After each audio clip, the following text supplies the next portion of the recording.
What's up, San Diego? San Diego, turn it up.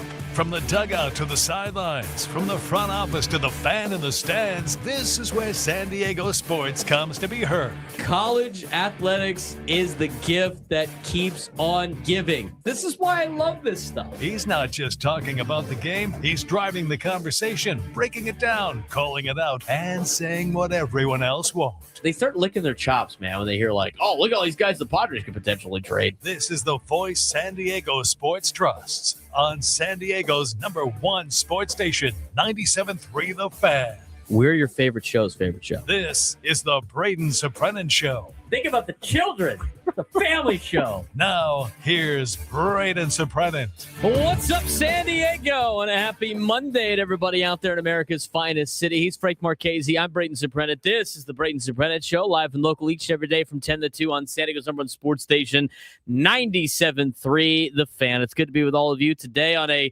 Victory Monday. Victory Monday today. Padres get a 3-game sweep of the Minnesota Twins, and Fernando Tatis Jr. goes off the entire weekend. So much so, I got to mention this to start the show because I know it's going to make Woods squirm. So much so, the Minnesota Twins broadcasters wish the best of luck to the Pittsburgh Pirates this week. I don't know if that's going to curse the Padres or not. Woods was freaking out about it on the morning show today. I'm with Ben and with Paul. If you got, over the course of history for the Padres and me being a lifelong San Diegan, there's not a lot of times you get some serious credit. Like, good luck to the next team coming in here because this team is very hard to beat. You don't get that a lot from a lot of broadcasters from other teams. It was nice to hear. It was nice to hear. And you know what?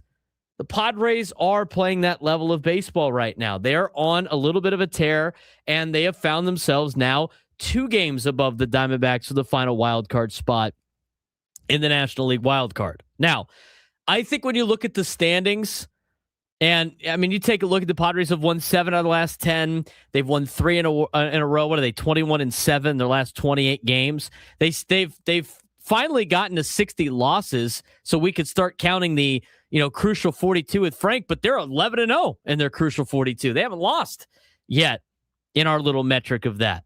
They finally got a positive run differential. They're plus 16.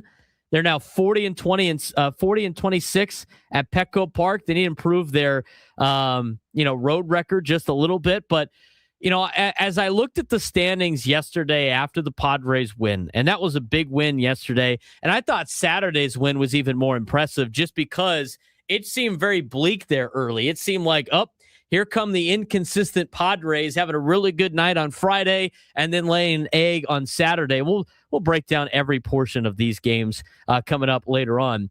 But yesterday, again, another Fernando Tatis Jr. show. Got to see multiple home runs. I had a buddy ask me about a month and a half ago, do you think Fernando's going to get to 20 home runs? I was like, I don't know. It might be a little close. Now I definitely think he's going to get to 20 home runs. He might get to 25 home runs. Which is interesting coming from, a fan base and ourselves going like, oh, man, has Fernando lost his power? Is Fernando still the guy he used to be? Is he the guy that the Padres gave the big contract to? I think he's that guy. When the Padres handed out that big contract to Fernando, he's going to be an MVP caliber player. And he is showing himself, she is showing that off right now in the second half of the season. And he's a big reason why this team is going in the direction that they are going. But anyway, I was looking at the standings yesterday. The Padres swept the Twins. For the Twins' sake, it didn't do that much damage. They're only 2 games out of a wild card spot because everybody just keeps flip-flopping around in the American League, and nobody with a winning nobody wants to get a winning record to get the final wild card spot in the American League. But as for the Padres, the Phillies have won 9 straight games, and people were, I saw some people upset about the fact that it's like, wow, the Padres are going to go on this great run and still get stuck with the 6th seed. I don't think that's necessarily true. It just might not be the Phillies you're trying to catch. You've made up some ground on the Cubs. The Cubs have not played as great of baseball as of late. They had a big win yesterday against Seattle, but they lost a couple of games in Seattle. They have been a little bit on the losing side now. They've won 4 out of the last 10, and now only 4 games in front of the Padres. So the Padres, despite not making up any ground on Philly, they're kind of climbing with Philly right now in the standings. So Chicago potentially might be in play. Here's the other thing. I think a lot of people just assume that the Phillies are going to be the wild card and the Braves are going to be the division winner. Does anybody know how many games back the Phillies are from Atlanta? That's down to 3. And I thought when Milwaukee was here and the way they were playing and the Padres sweeping the Brewers, I thought the Cubs had a good chance to catch Milwaukee. But right now they're 6 games back of Milwaukee. But the Phillies are 3 games back of Atlanta. And I think it potentially sets up. Now, I think this might be wishful thinking. And you don't want to put the cart before the horse. But there is a situation that is very possible that the Padres could, in fact, get the 5 seed. And they could theoretically pass Atlanta in the process because Atlanta is only a couple of games in front of Philly. I mean, the Padres are within 5 games of Atlanta and 4 games of Chicago, where Atlanta's the 6, the Padres are the 5, the Cubs are the 4, the Phillies are the 3. And who knows what happens with the Dodgers or the Brewers. But you could potentially have a run in the playoffs in which you beat the 3 teams that knocked you out of the playoffs like the last 3 seasons. Like, you could theoretically, and this is a pipe train. We still got a lot more games to go. You could go back and try to get revenge on the Cubs in Chicago in the first round of the playoffs.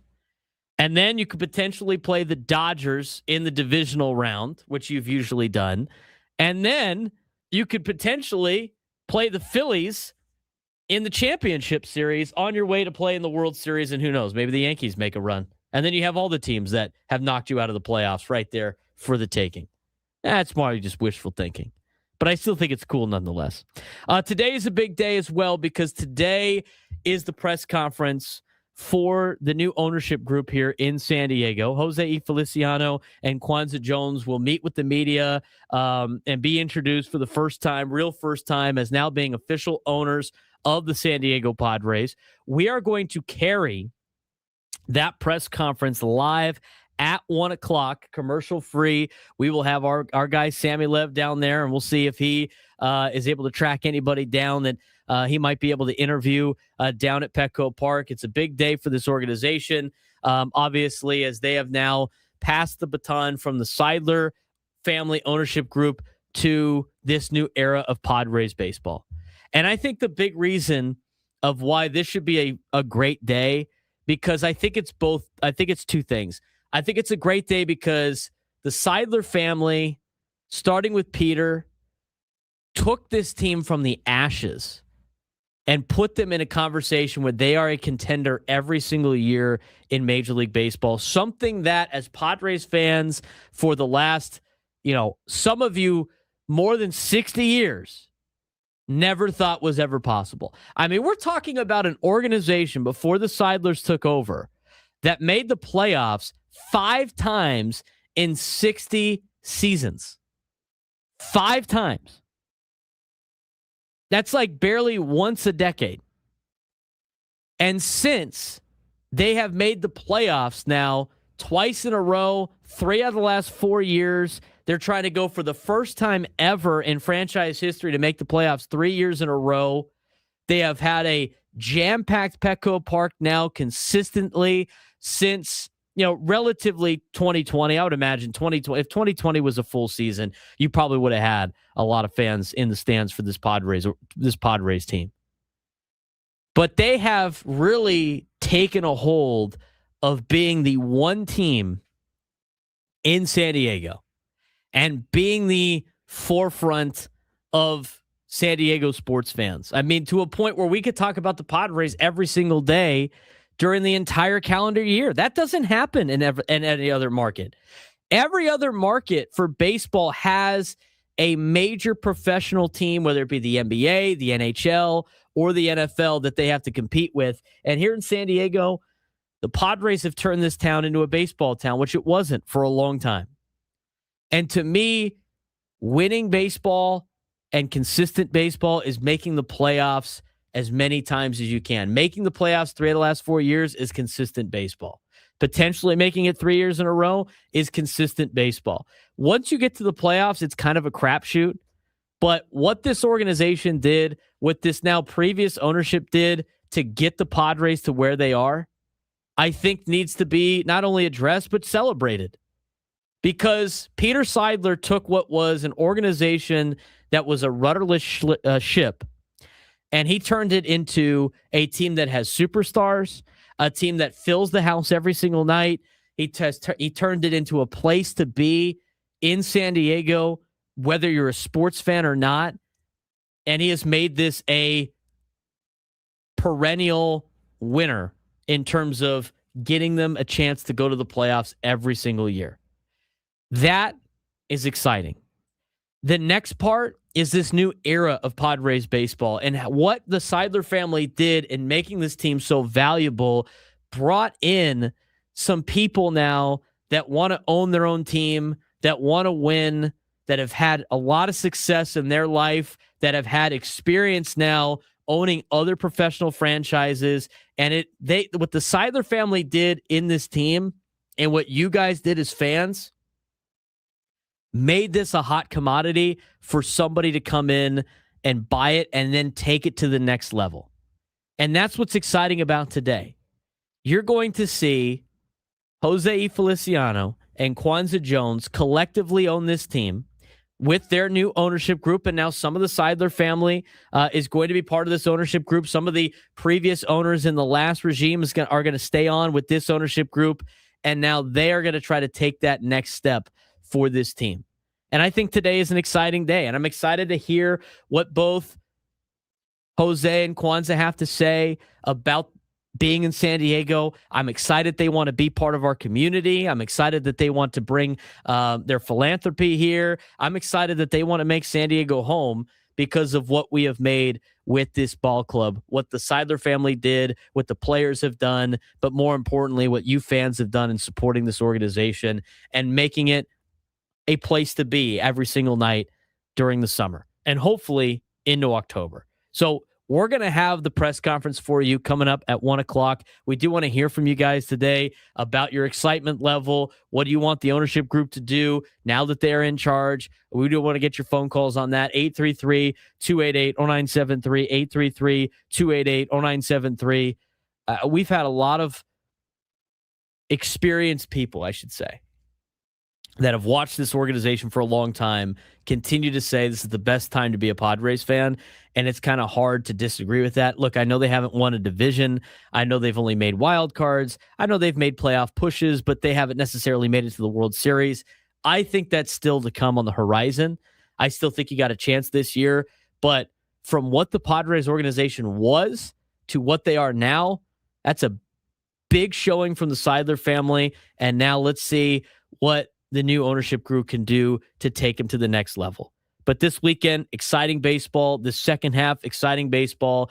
And Frank, this is a Padres team that is playing the level of baseball you need at the right time. And I kind of agree with the Twins broadcasters. This is going to be a hard team to beat if they can continue this run that they're on, and if they can keep going off Fernando Tatis Jr. 8-1 in the last 2 homestands. That's really all you need to say. You've lost the opener against Houston. You swept who's the next team that came in? Milwaukee, first place team, best team in baseball.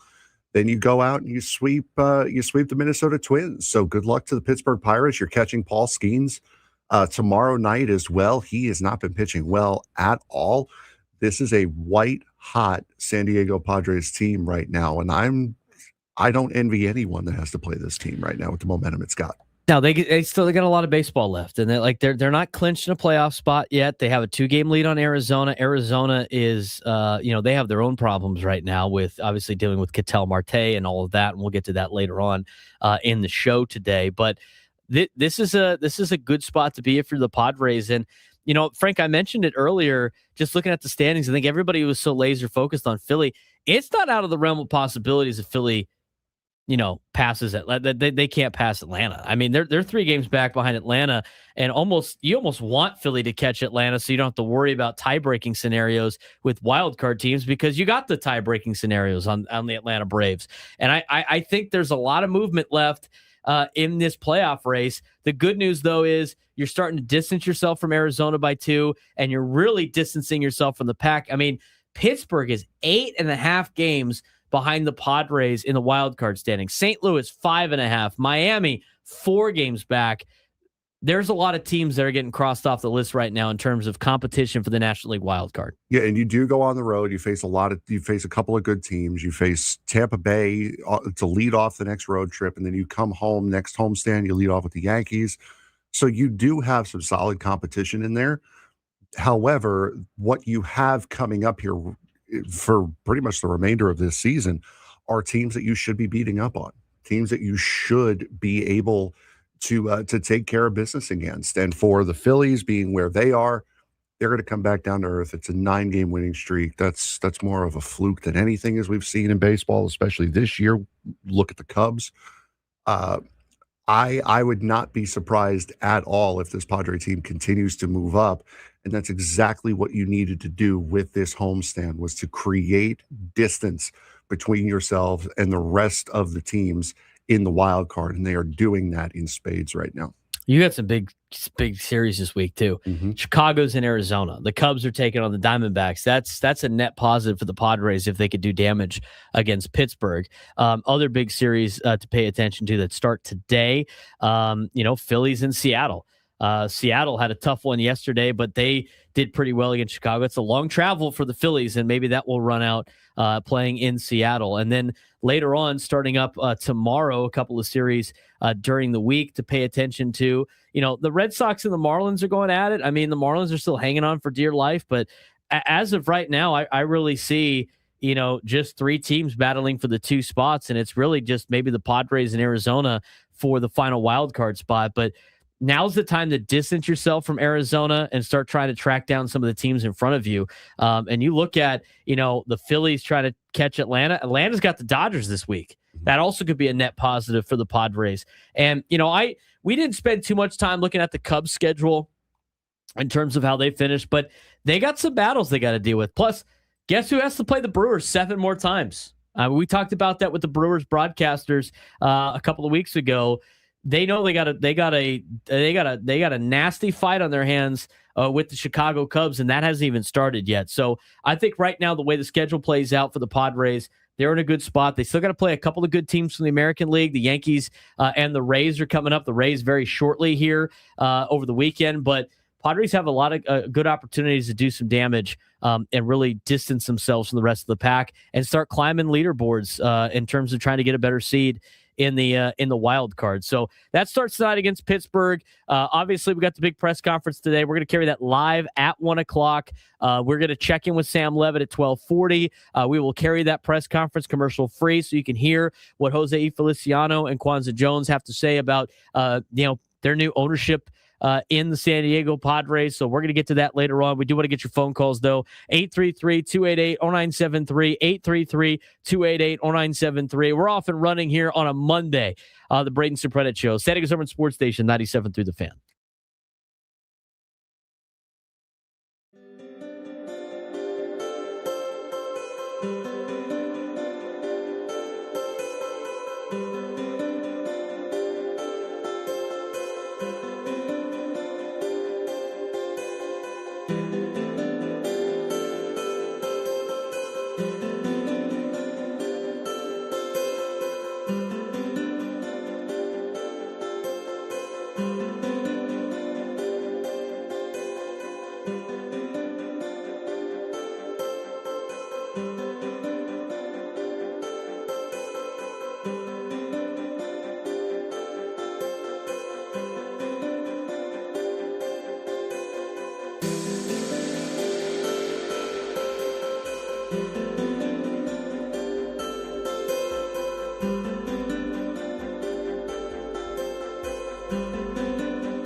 10:24 on a Monday. We're broadcasting live for the Bill House Studios. We know how. He's Frank Marchese. I'm Braden Surprenant. This is the Braden Surprenant Show, San Diego's #1 sports station, 97.3 The Fan. I do want to get your phone calls today, 833-288-0973, 833-288-0973. What do you think about this team right now?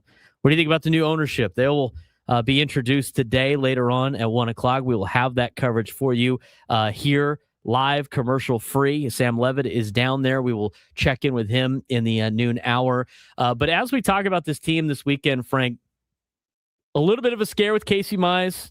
Doesn't sound like it's going to be as bad as initially anticipated. But other than that, I mean, I go back to Saturday. I think, Saturday's game was the big one this weekend because they fell down 5-1. I was up in Orange County. I went and scouted for high school football on Friday, stayed up there for the weekend, just got back from dinner, and the Padre game, we had an early dinner, the Padre game was on. I saw that they were down 5-1, and, my friend, she was like, are you going to put the game on? I was like, I don't know. Griffin Canning's in right now, and it's 5-1. I don't know how much I'm gonna pay attention to it. Griffin Canning ends up, putting up a 0. And then I go, okay, I'll put it on. We'll see. And then I said, 5-1 for this team, the way that they're playing, they could slowly chip away at it and make something interesting in the 9th inning. If they get a couple of runs here. It was like the 7th inning. And then they get all their runs back. The best, though, is Jake Cronenworth's reaction on that double he hit. As soon as he hits it, he looks, he's like, oh, I got to run.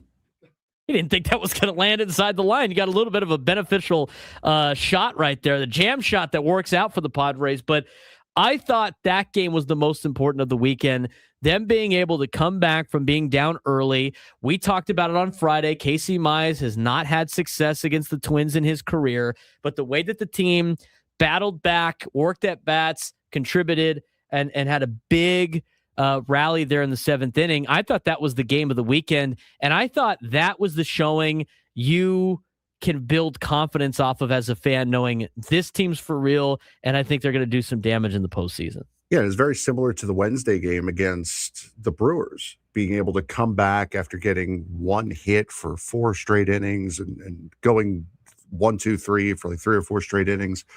That was a game that kind of let you know that the up and down roller coaster that the Padres were at the beginning of the season was over.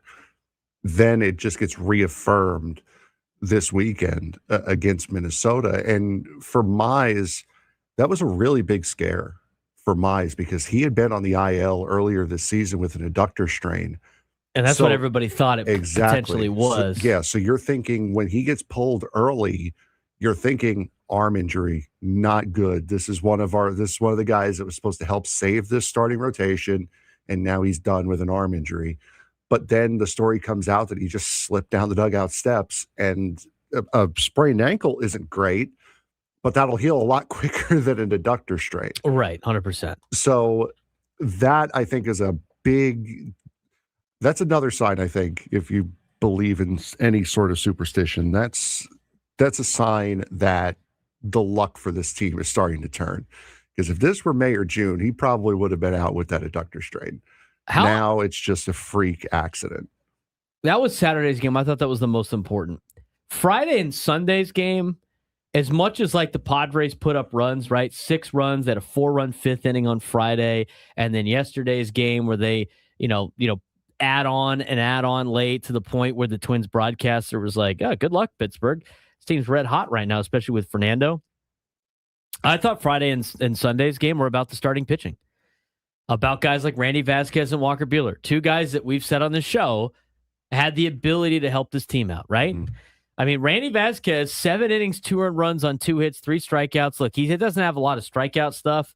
He's gotten his ERA down to a 4.19, and Randy Vasquez in his last couple outings looks a lot more like Randy Vasquez at the beginning of the season when you and I said, hey, look, this guy's got the talent to be one of the better pitchers for the Padres. He went through, obviously, a very rough patch in the middle of the season, but Randy Vasquez pitching like this really helps fill out this rotation even before Joe Musgrove comes back. He all of a sudden looks like a more reliable piece into your rotation. I have to, and I have to give the guy credit. This guy has been wearing us out every Randy Vasquez start. I don't know how many times I have to be mentioned every time Randy Vasquez doesn't do well, but I will say this. I got to give props to our guy, Ken G. This guy just, I don't know why. He tweets at me when Randy Vasquez doesn't do well, like, I am Randy Vasquez, and I was out there not pitching well. I have nothing to do with how he pitches. And he goes, I owe B-Serp an acknowledgement of an apology. Thanks, buddy. Appreciate it. How about you just watch the entire season, okay? Just watch the whole season. This is not the NFL, okay? It's not one game a week. There's going to be ups and downs. I said at the beginning, what did we say at the beginning of the year? Randy Vasquez has the ability. Has the potential. And the potential to be a top-end starter. Not he is your best starter. He has the potential to be. And so as soon as he went into the you-know-what during the middle of the season, every single time he pitched, my notifications through the roof. This guy's an idiot. I can't believe this. Oh, my God. You know what? I appreciate the guy acknowledging his mistake.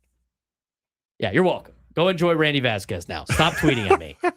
Stop it. I didn't block you. He didn't say personal stuff like he did to you, so I didn't block him. But I was just like, all right, you know what? I'll give you a like for that.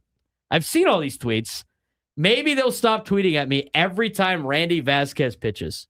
Like I'm Randy Vasquez. I have no control over Randy Vasquez pitching. I almost want to tell Randy in the clubhouse, hey, I need you to pitch better because when you don't pitch well, I get nonstop tweets for no reason. I don't need to say that. Randy's a cool guy. I like Randy. I think he'd appreciate the joke as well. He would. Good for Randy, though, to have a... I mean, he looked really good. He's looked really good in his last couple outings. Like, am I going to sit here and say, start Randy Vasquez in a playoff game? Absolutely not. But Randy Vasquez is pitching to a level that helps this pitching staff. And I think he knows it's like there's competition right now for this pitching staff for when Joe Musgrove comes back. Although the last report we had from Kevin Acee was they're going to continue to have him pitch in the minor leagues on rehab starts and kind of wait to September to just add him as, you know, an extra guy to the roster so they don't have to take anybody off this roster. And you know what? I don't think that's a bad decision with the way the pitching staff is. And that decision became a little bit easier now knowing, knowing that you don't have to worry about getting two on. You just have to get one. You don't have to worry about Nick Pivetta anymore.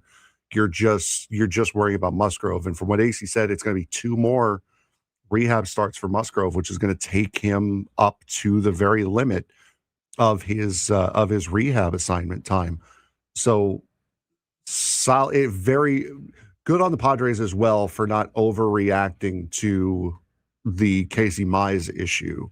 He may miss a start or two, but for for them to just stick with the plan as far as Musgrove is concerned and not overreact to the Casey Mize freak injury, the team deserves some credit for that as well. Walker Buehler yesterday. What more can you say about Walker Buehler and what he has done for this team? I mean, again, another guy that went through a tough patch. He has had a couple of good stretches, but that guy is a veteran pitcher that keeps finding ways to be effective despite the fact he doesn't throw 97 anymore. 6 innings, 1 earned run, 4 hits, 4 strikeouts. He did give up the one home run. His ERA is a 4.63. I've said it multiple times. I'll say it again. He was brought in to compete for your number 5 spot. So you can't view him as like anything higher in the rotation despite injuries. He wasn't brought in to be a number 2 starter or a 3 or a 4. He wasn't even brought in to be your 5. He was brought in to compete to be your number 5. He has done an excellent job. When we come back, we'll talk about Walker Buehler because we got to get to break and what he has done. Would you be okay with him starting a playoff game? We'll discuss that next on the Braden Surprenant Show. San Diego Urban Sports Station 97 through the Fan.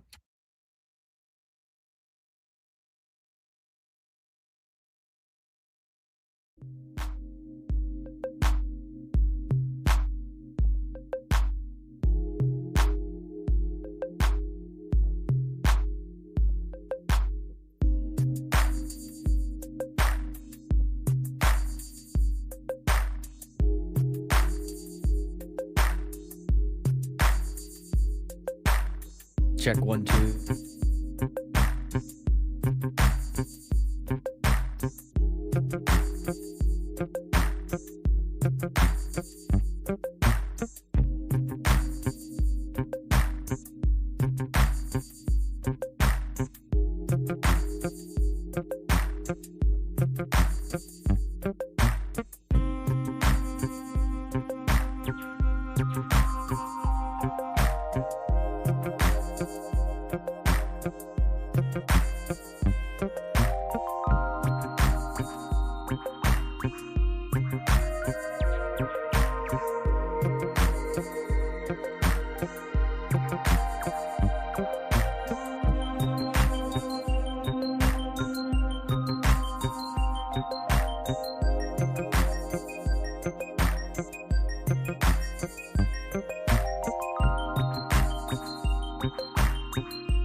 10:39 on a Monday. It is a long. I got a long Monday. I had a long Sunday yesterday. As a matter of fact, a busy time of the year.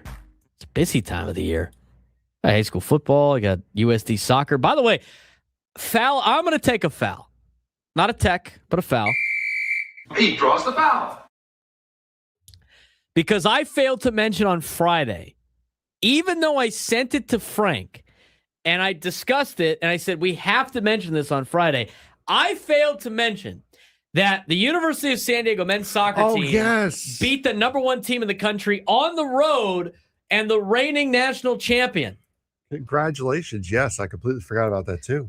We got so into like moving parts. We had football. We had, we were going to do it with Drake, but Drake couldn't come on. Mm-hmm. And, we got so involved with just so many different topics. I forgot to mention. So foul on me for that. USD men's soccer team went up to Seattle on Thursday, and the Washington Huskies soccer program, who were celebrating their home opener as national champions, San Diego goes up there and goes, wham, not so fast. Championship run is over, big dog.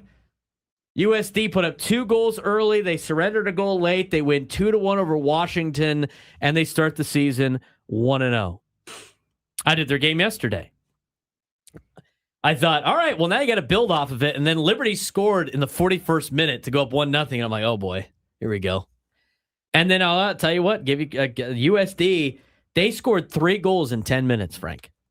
They scored 3 goals in 10 minutes. Noah James got the first one to tie things up. And then Steven Ramirez scored 2 goals in a span of 2 minutes to take a 3-1 lead against Liberty. And then they cruised to a 3-1 victory over the Liberty Flames. So men's soccer is 2-0. A big win for the women yesterday on the doubleheader. I called both games. I was all in. I don't need one telling me that I don't like soccer. I was locked into soccer yesterday for like 8 straight hours. I had the women's game before. They knocked off Cal 1-0 on a goal by a freshman. No. No, that's for the Europeans. I can say nothing. This is America. We say nothing here.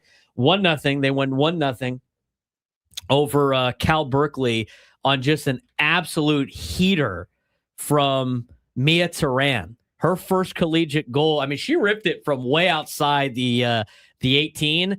And she snuck it between a leaping goalkeeper in Savic for Cal, and it hit the bottom of the crossbar perfectly into the net. Nice. For the only goal for USD. They got it in the 16th minute, and they were able to hold off Cal. San Diego defense is very good for the women's soccer team under head coach Greg Laporte, who is a Poway High guy. And the best part about this is both teams, the men and the women, a lot of San Diego connections, a lot of San Diego athletes. They're off to a really good start. Not surprising that we have great soccer here in San Diego. No, absolutely. And you got to win from San Diego FC as well, a dominating one as well. 3-0 against Colorado Rapids over the weekend as well. So big soccer weekend for San Diego as a whole, professional and amateur. Great soccer weekend. Great Padres weekend as well. So and the Wave as well. Yeah, the Wave. Yeah, that's right. High school football started too.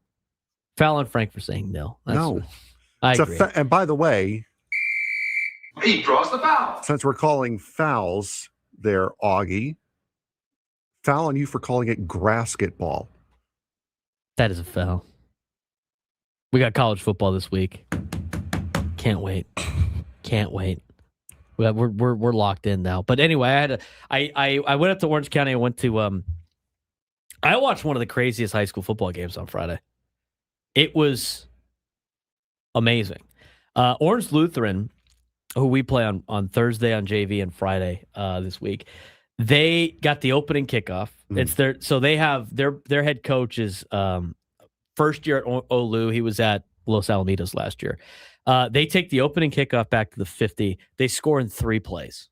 They go double reverse flea flicker on the first play. The deep ball is actually covered. They have to hit the check down, and then they go they have a knifing run for like 10 yards, and then they hit a touchdown pass, and then they run a fake PAT and they're up 8-0 to start the game.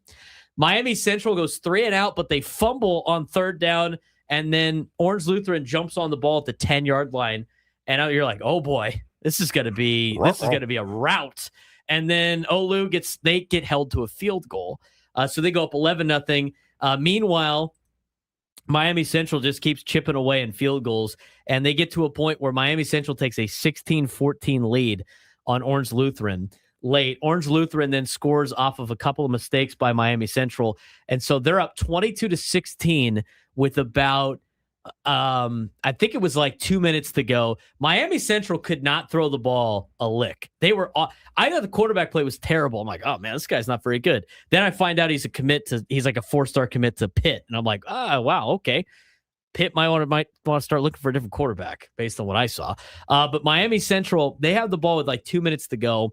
They convert a fourth down. They're out of timeouts. They convert a fourth down by inches. Next play, they get a guy on a bomb, like about 50 yards, gets the ball to the 30-yard line with about 1:13 to go. They get dinged for like 2 holding penalties. We're down to 45 seconds. It's 3rd and 20 for Miami Central, down 6 at the 40-yard line. 3rd and 20. Orange Lutheran goes to a prevent defense. They rush 2. So they drop 9 guys in coverage. Quarterback looking, doesn't see anything. He takes off running. He goes towards the sideline. He gets 10 yards. The entire Miami Central sideline and their fans are screaming, get out of bounds. He cuts back inside. There's nobody there. He rips off a 40-yard touchdown run and scores with 14 seconds left to tie the game. PAT is good. They take a 23-22 lead with 14 seconds left. Orange Lutheran's stunned.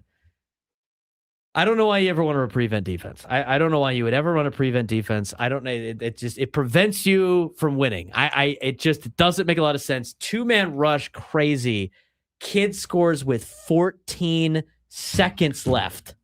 Is this the part of the game where 14 seconds was like 13 seconds too long, or? Miami Central takes the lead. Orange Lutheran gets the ball back. They run a couple of plays, and they do the Scott Van Pelt pitchy woo woo and disaster strikes, and ends with a flag, but it doesn't really matter. And Miami Central leaves that. They were getting dominated the whole game. They leave with a 23-22 stunner. Miami Central is actually like the better team in terms of the Max Preps rankings, but it was one of the craziest games I've ever seen. And it's not even a San Diego section game. We'll talk about the San Diego section games in just a little bit. Did you turn your vote in on time? I did, yes. Nice. I did it yesterday morning. I did it. Yeah, I did it early yesterday too. I had all my results ready to go. See, this was me. I sent my friends the results, and then I sent them my top 10. I'm like, is this a fair top 10? And they're getting picky about actually dropping Cathedral to second because they didn't play. You're going to drop Cathedral after an idle week? If you guys win next week, I'll put them back up there. But I have to reward the 3rd place team when the 2nd place team loses and you don't play. So you're a half a game back. That's sorry. Half a game you're back. You're a half a game standing. You're a half a game back. That's what I'm talking about. I can't wait for the poll to come out, and you're the only one that didn't vote for them one. So I'm sending them that, and I'm sending them my reasoning, and we're bickering about that. And eventually they're like, yeah, other than that, I mean, it looks all good to go. So I send it. And then a couple hours later, I see some goober from ESPN, I think, put out a prediction of the college football playoff that has Texas A&M winning the national championship. I'm like, oh my God. I'm worried more about high school football than this idiot worried about college. Why was I concerned? Why was I concerned at all? It clearly doesn't matter. No, it doesn't really matter.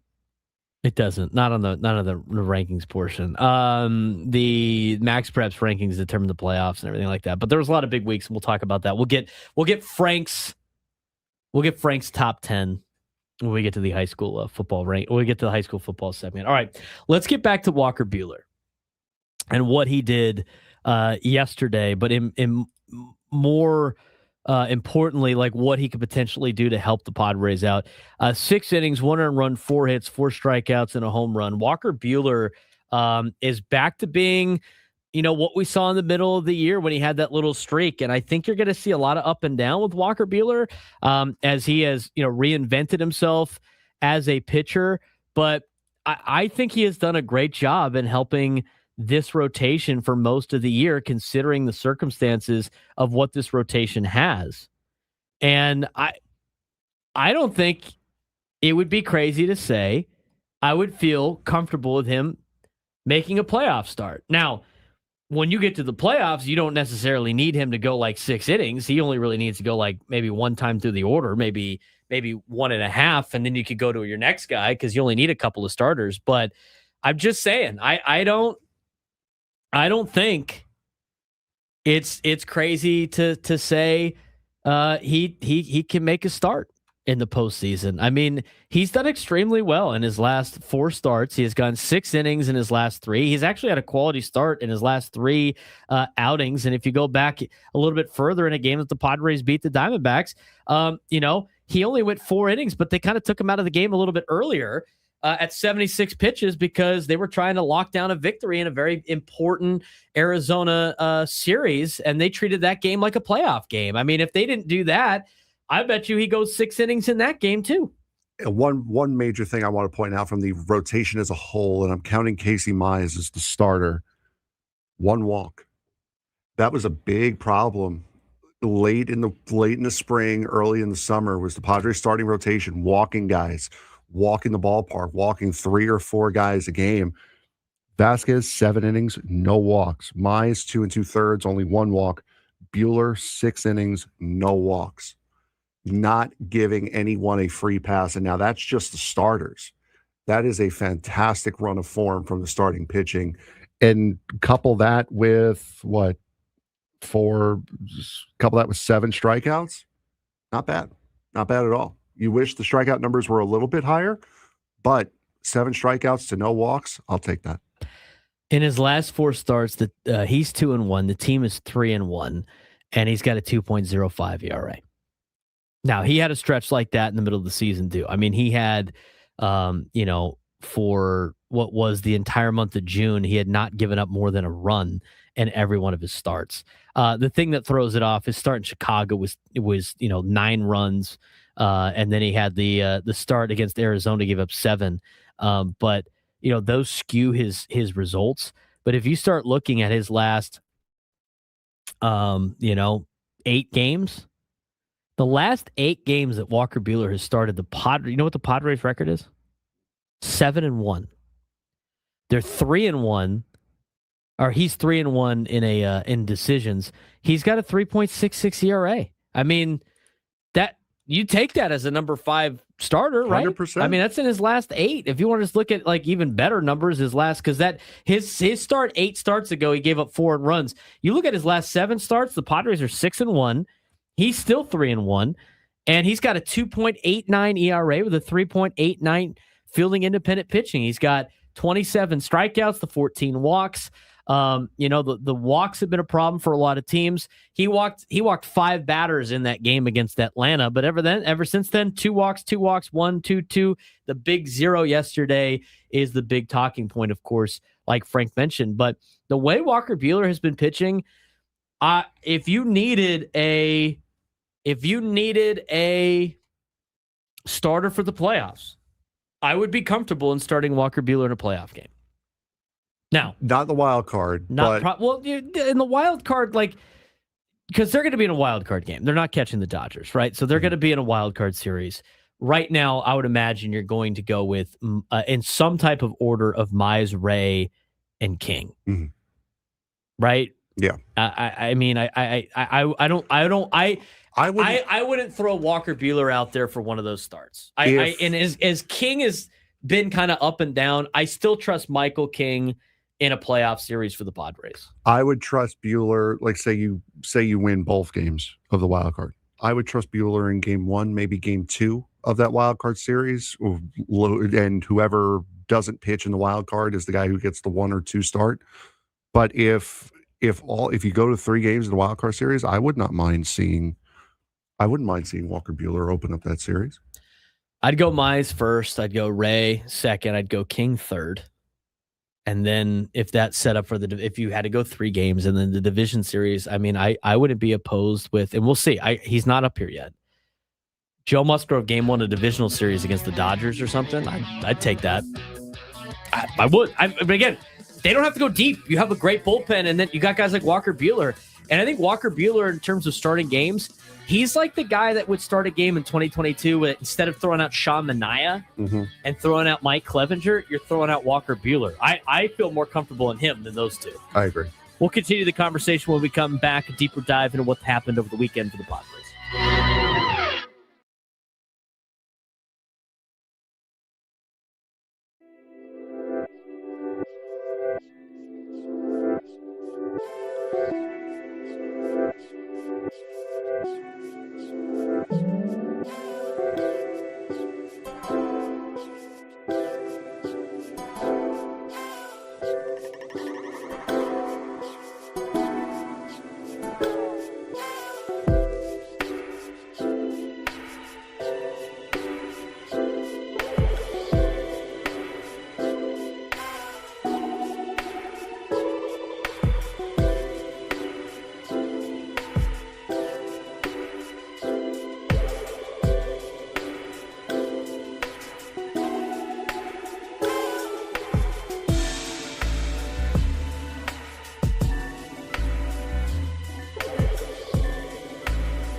Rush on a Monday. Rush. I was told in high school by my AP stats teacher, Gary Remacher, that Rush is the greatest band to ever live. He would play Rush during class. Little Tom Sawyer for you. Him and other teacher there at Cathedral, also Unilum, Tom Rickling. The two just diehard Rush fans. Like they love Rush. I mean, just something about Rush. They get going for Rush. Big Rush fans. I think they've seen him like 100 times. But I remember in class, they still teach at Cathedral. I saw Gary the other day. He's the baseball coach at Cathedral. Diehard Rush fans. That's all right. It's good. And they only caught a bad whap because most critics are cynical donkeys. Rush. We should learn AP stats today. I learned something called Tom Sawyer. I learned Rush is awesome. And Rush is good. And the Padres need better OPS. That's what I basically learned. Please tell me you got that reference. No. Big Daddy. Okay. It was about I saw the original that. content. I saw that a long time ago. The original comment was about the sticks, but yeah, that's what that was. Rush. All right, let's talk about the pods from over the weekend again. Specifically yesterday.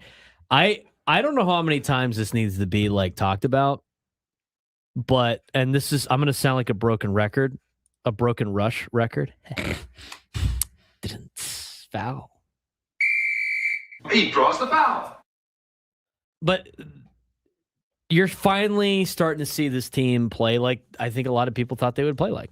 I mean, this is it's the same thing again. I mean, they've gone 21-7 in the last 28 games. So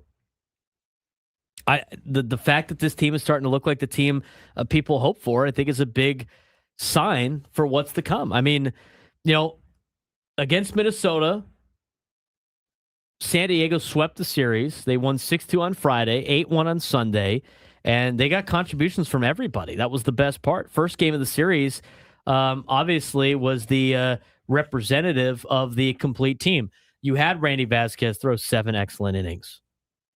You had Ty France homer and walk.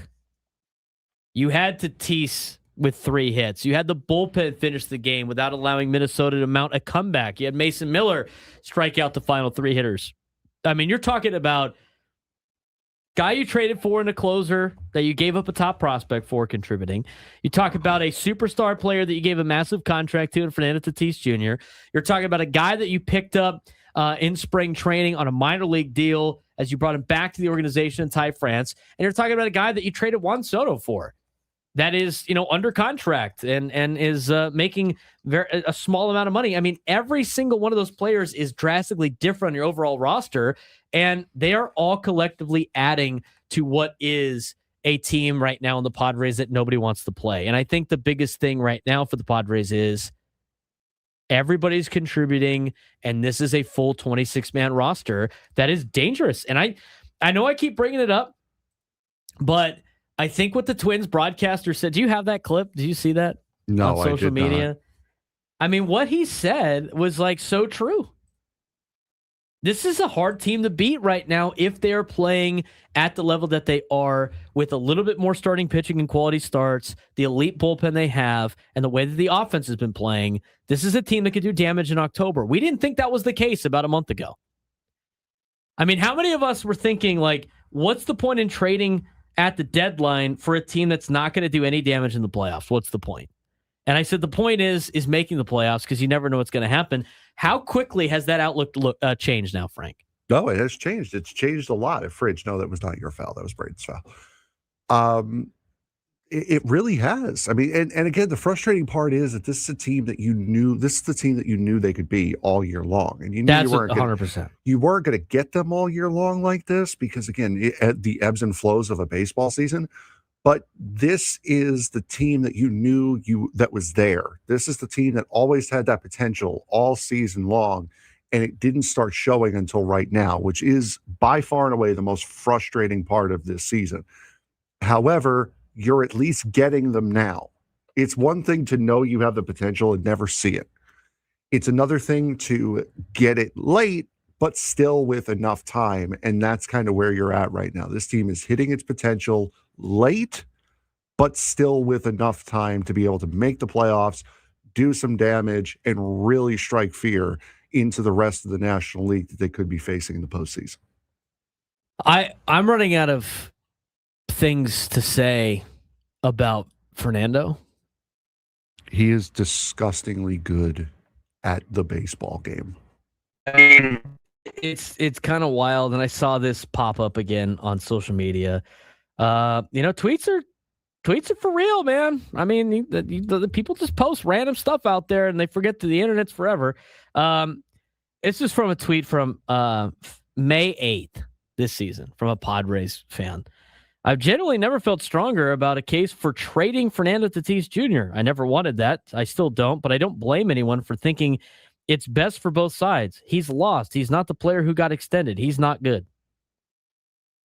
Okay, I think this season is the perfect example, Frank. And you know what? We're going to have to do it next year. Of shut up and wait. We're going to have to do it next year. We have done this every year. Mm-hmm.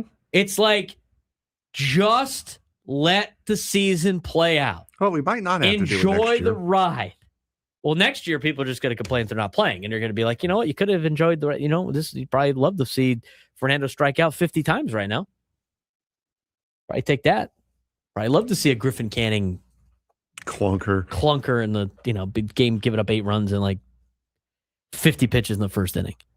But like for everybody that was just, I just feel like people want to just, it's social media is their sports therapy of this is bottled up inside me. I got to get this information out there. It's going to make me feel better. And if that's the case, fine. Okay, fine. But some of these tweets about Fernando from earlier in the season were just ridiculous. And this is why, again, what did you and I say when he was going through the slump of not hitting home runs, but even more so when he was just going through a slump in general? He's hitting the ball incredibly hard. It's only a matter of time for him to start figuring this out. Because people just wanted to say he was cooked. He's not on PEDs anymore. Look, he can't hit home runs. He's not the player he used to be. What a tired act that was. Now the guy is just, he's unbelievable. He is back to what he was. This is an incredible tweet that Juan just sent me from somebody else. All right, what do we got? What date? What was the date of this? It doesn't have the date. It just has the tweet. It also doesn't have the person who sent it either. Good. Protect them from what might be. Trade him. He'll waive it. There's no way he wants to be here. New scenery for him. Get us back some young pitching or a bat. Our best season was without him. Rip the Band-Aid off now. He's never coming back. He's too mentally fragile. Oh, my God. People just say the dumbest stuff just to say stuff. Seriously. The other thing, too, is like we just live in this impatient world, Frank. So. You think? People just want stuff immediately, and we have things where you can get things immediately. It's amazing what I can do online in terms of like ordering something and having it dropped off my door within like minutes of me ordering it. It seems like, but we now have that mentality for a lot of different things, especially in sports. Where, look, I get it's been a long time, Padres fans, but like it's not going to happen immediately. And I think a lot of the social media is fake anyway. That's not what the majority of any population says in terms of their viewpoints. But I think it's funny to look back at it now and look at what people were talking about when it came to Fernando. When you sign a guy, and I said this so many times, you know this. You had to hear this nonsense for like 2 months. When you sign a guy to a 14-year deal, you get the good and the bad. He's not going to be perfect for 14 seasons. It's very rare that any player is perfect for 14 seasons. You're going to see some ups and downs, including full seasons. And this year is like the beginning looked like it was going to be a down year for Fernando. It's not. If you look at the like overall leaders right now in Major League Baseball in terms of average, there are not a lot of guys that are hitting for a higher average than Fernando. He's, despite his slump that he has been on at the beginning of the season, despite all of that, It's not a good chance, but he's got theoretically a decent chance to win the batting title for how crazy his average is right now. He wasn't necessarily in a slump. I mean, he wasn't good in April. Absolutely not. The home run slump was what everyone was concerned about. During that home run slump, he was still hitting in the 280s, high 280s, almost 290. Yeah, people are like, but we paid him. His average was fine. We paid him in home runs. Like, it's going to come. I love my guy, Chris Ello. He was like, he gets paid to hit home runs. He gets paid to contribute offensively. I mean, if it happens to be a home run, great. But he's getting up there now. He's got 17 now in the year? Yeah, I think so. Either 16 or 17. I saw 16. If you were to ask us, because my buddy asked me this like 3 weeks ago about hitting 20 home runs. If you were to ask us that question in May, you'd be like, absolutely not. He's not getting anything close to 20 home runs. I mean, he's going to hit like 25. I think he's got 8 home runs left in him by the end of the season. In, what is it, like 30-something games left? I think so. I think he could hit 8. I mean, shoot, he's hit like, how many has he hit in the last like 2 weeks? I think he hit 2 in New York. And he hit 2 yesterday. 2 yesterday. I mean, if you look at his average right now, I mean, if you look at the averages in baseball right now, there are 1, 2, 3, 4, 5, 6, 7, 8 guys that are hitting over 300 this season. Currently. Out of qualifying players, there are 8 guys that are hitting over 300 right now. Like, what's Fernando hitting? Like 290 something right now? It was 284 the last time I looked, but that was a couple days ago, so I'm not sure what he's doing now. Dude, he had like what was he, 3 for 4 yesterday? 4 for 5. 4 for 5. He had a 4-hit day again. Let me see what he's got here. I mean, he's hitting 290. I mean, there's not a lot of guys in front of him right now. There are, as I said, 8 players that are hitting over 300 right now in baseball, which is a crime in itself in Major League Baseball 100%. That we're at that point. But, Arise has the most at 322. Yordan Alvarez hitting 320. He's in line to potentially win the Triple Crown. Simpson for the Rays hitting 310. For the Pirates, Nick Gonzalez is hitting 307. Gabriel Moreno's hitting 306. Did you know that? No. He's having a good year. Otto Lopez hitting 306. Yandy Diaz is hitting 306. Freddie Freeman's hitting 302. Those are your 8 players. I think Cal Raleigh's hitting over 300 strikeouts at this point. It's not a hit then. He draws the foul. Yeah, see yourself out. Hey, you've got 2. I got to catch up. You should get a foul for dropping us in the rankings because they didn't play, but that's neither here nor there. I don't want to be biased in that kind of aspect. But again, as poor as Fernando played in the month of April and May, I mean, the fact that he's hitting 290, there are not a lot of teams or not a lot of players in front of him right now when it comes to batting average in Major League Baseball. I mean, that's combined too. I didn't even like just factor in the National League. And that's pretty impressive to say the least. I mean, Fernando right now to qualifying hitters has the 12th best batting average in all of Major League Baseball. Can you believe that? 12th best. I can believe it. I mean, he's right behind Alec Burleson, Michael Harris II, and Jake McCarthy of the Rockies. I mean, think about what people were saying about Fernando in April and May, and think about where he's at right now in terms of average. And then you look at home runs. Like, look, 17 is nothing to write home about, but it's still a good year. I mean, in terms of like all of Major League Baseball, 17 home runs. He is tied for, what is this? 71st. I mean, did not have a great year in terms of hitting home runs. He's up to 17 now. He's probably going to finish like 25. I want to hear that conversation when he goes home if he does win the batting title. Hey, Dad. I know it's not 2 grand slams in an inning. I think I'm a little bit better of a hitter now, you know? I got this trophy now. It says he's not going to be able to pass a Rise. He's got a Rise in front of him at 322. It's going to be hard to pass. He's got Nick Gonzalez in front of him. who's hitting 307. Gabriel Moreno's in front of him.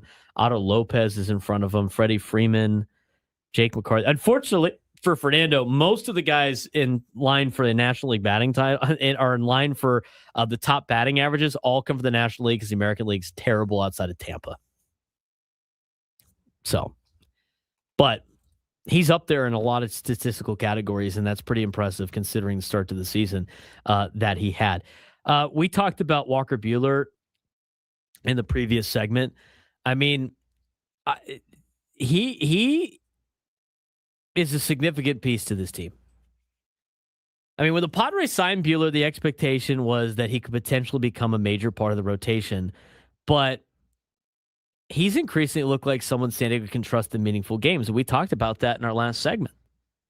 He has already had several stretches where he's looked like the pitcher who dominated for LA, just in a different way. Like, he's not getting guys out via speed now. It's other ways. And in June, like we mentioned, he had a 1.71 ERA in the month of June across 5 starts. And he dominated LA in a June matchup while allowing only 1 run over 5 1/3. Now, the importance, of course, for him is sustainability. Padres don't need the 2020 Walker Buehler that helped the Dodgers win a World Series. They need him to get 6 quality innings, limit the damage, and that's, I think, very doable for this guy down the stretch.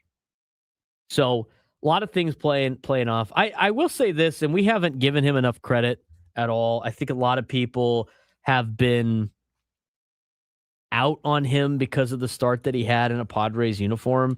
But when you talk about this bullpen that the Padres have, and everybody talking about Adrian Morejon, and everybody talking about Mason Miller, and you go down the list, Yuki Matsui has had a great year.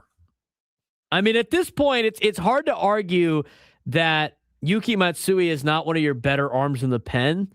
I mean, is he set up to get high leverage innings? I don't necessarily think that's the best idea right now, but he's got a 1.4 WAR.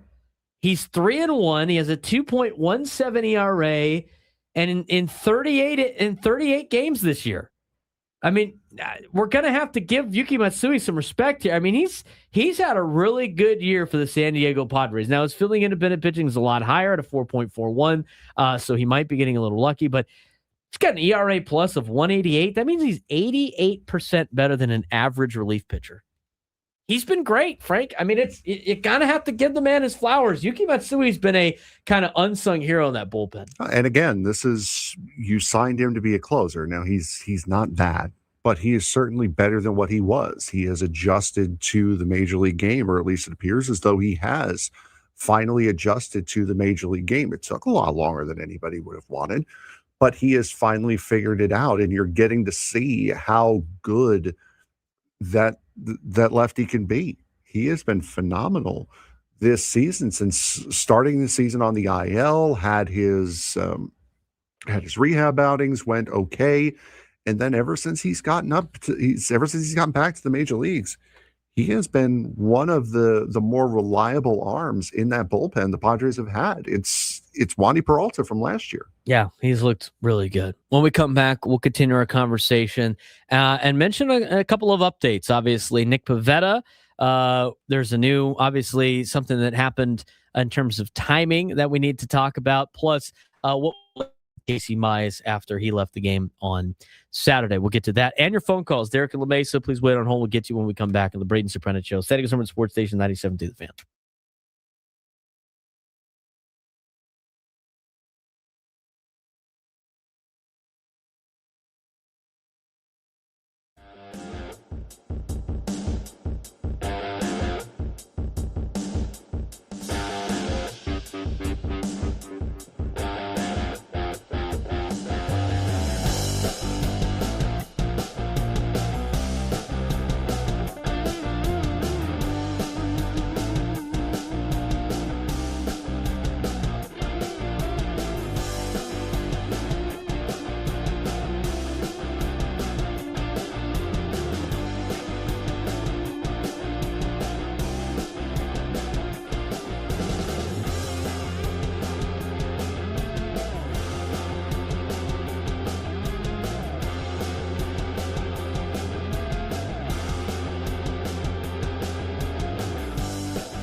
11:24 on a Monday, broadcasting studio. We know how. I want to mention all of our guests join us on the SDCCU fan hotline. It's not Big Bang Banking. It's better.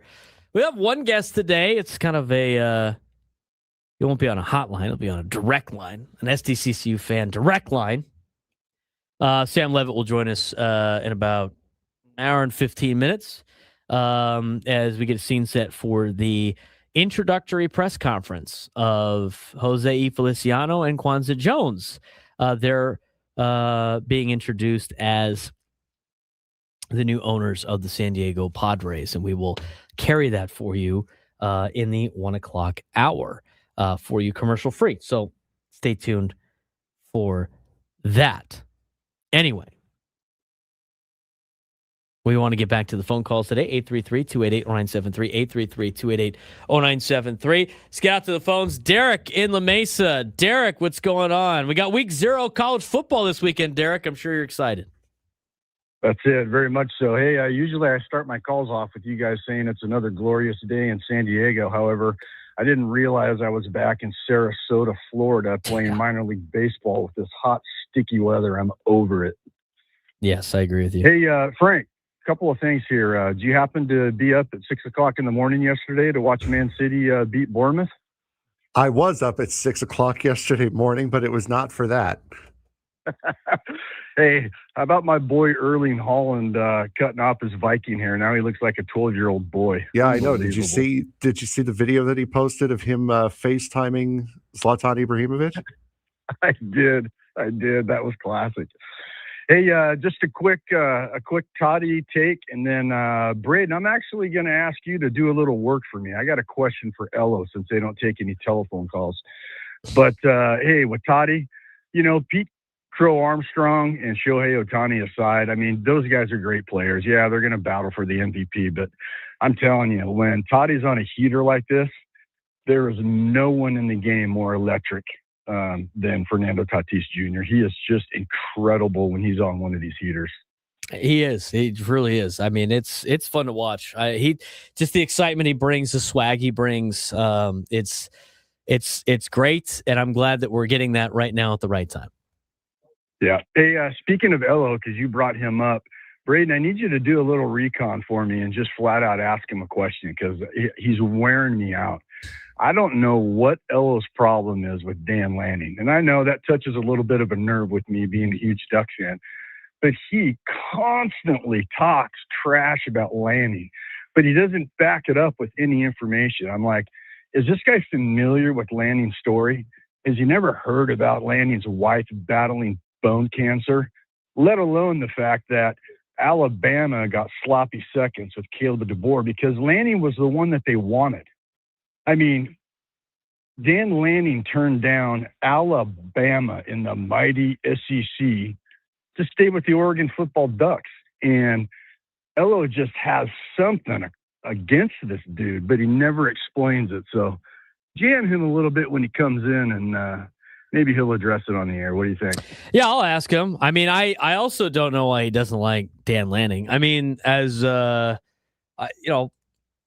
Oregon was very interested in recruiting Honor Falave, one of our players, obviously. And, he had nothing but great things to say about Dan Lanning. He was like, oh, he's a cool guy. He's like, he loves talking defense, whatever. And, he looks after his players, and he really thought he was cool. I've never met Dan Lanning, but I like what they do up there at Oregon. I mean, I think they do a good job. I think he's creative. I think he's fiery enough. I don't think he's like fake. I think that's just kind of how he is.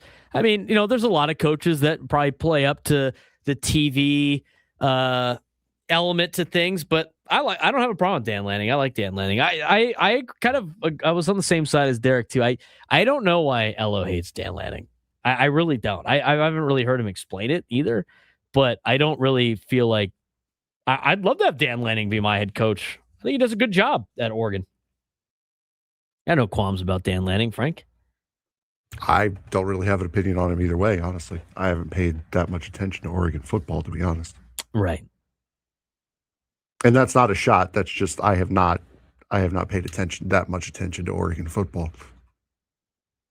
Well, you should, because they're in your conference now. They win in a Happy Valley and got your coach fired, essentially. It's okay. Matt Campbell's going to save the day. Like he did in just like he did names. Save the day in names, and that's okay. He brought in over all the Iowa State players that lost to Colorado. No, I know Oregon football is good.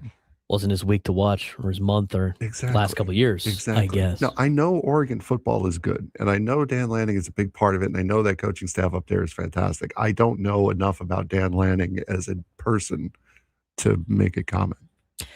It's true. Like, there's a lot of people, like there are people that I have met that I was like, I don't like this person, that my buddies like. that have never met them, right? And I go like, that guy sucks, dude. I don't know why you like. It's like, oh, you're just being upset. Like you're just jealous. And I'm like, no, the guy's not a great person. And then and then I had one of my other friends confirm it because he had to deal with this guy too, and he's a very prominent figure in broadcasting out, not in San Diego, just a national guy. And they're like, oh, he's just let's make excuses for him. I'm like, bro, he literally is terrible. Like, I don't know what to tell you about this. If you were to go meet him, you would be like, this guy sucks. But they're afraid to do that. And then I had another friend that had to work with this guy too. And he also is like, oh, he's like the worst. So, you know what? That's why they have a thing that says, don't meet your heroes. But it sounds like, Jake Waters has been able to interview him in the YouTube chat. He likes him.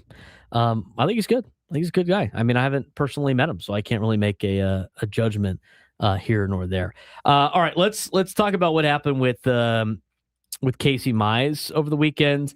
Looked not great at the beginning, but Frank, according to the report, it sounds like things are a little bit better than initially anticipated. Yeah, and it sounds like he slipped going into the dugout on one of the steps. They wrapped his ankle in between innings, and the wrap just wasn't working. So sprained ankle for Casey Mize, which again, as we mentioned at the top of the show, he had missed part of this year with an adductor strain, and I think that's what everybody automatically went to, was that adductor strain. But looking back at it, I don't know why people went automatically with the adductor strain, because you could see, like, when the trainer's out there, he's working on his landing.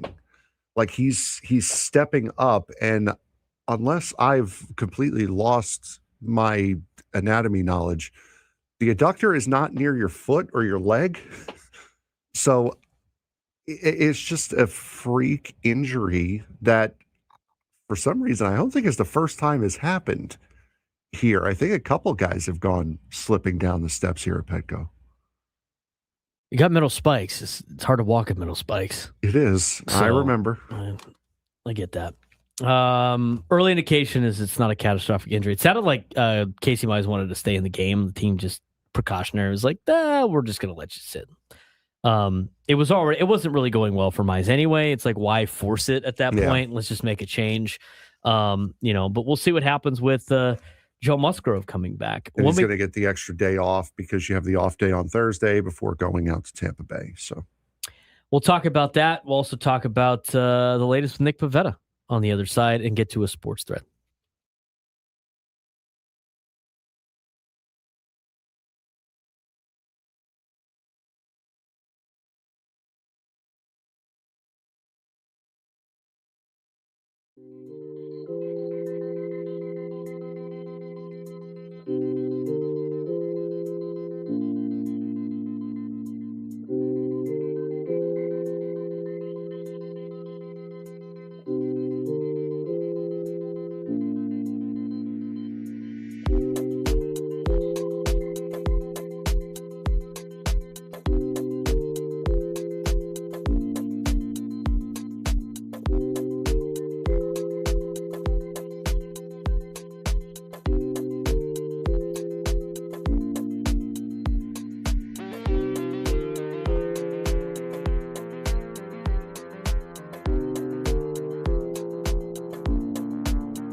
I do want to clarify, do not take medical advice from Frank Marchese.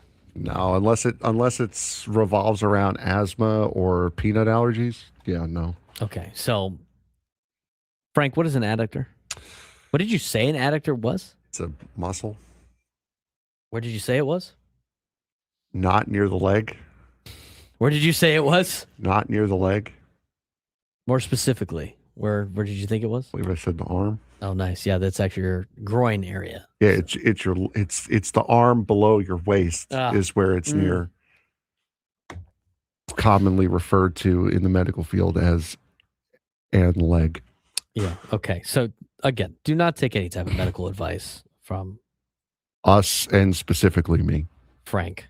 You're also getting dragged for, quote, I don't pay attention to Oregon football, and, quote, I moved Cathedral down because of a bye. That's fine. You're getting dragged, dude. Okay. It's just, you know what? It's a foul out Monday, apparently, for Frank. Get him with the foul with the medical. Yeah, that's He draws the foul. Did you stay at a Holiday Inn Express last night? and as Juan said, it's not near the ankle. So it's closer to the ankle than the arm, but it's not near the ankle. And muscles connected to the Something's connected to the red thing. Don't listen to Frank for red medical thing's advice. connected to my wristwatch. Okay. Speaking of medical stuff, let's talk about Nick Pivetta for a second. Obviously, we knew this was going to happen, right? We knew this was going to happen in terms of like team option when this went down. He is not going to have an option like he had initially on his contract because he did not.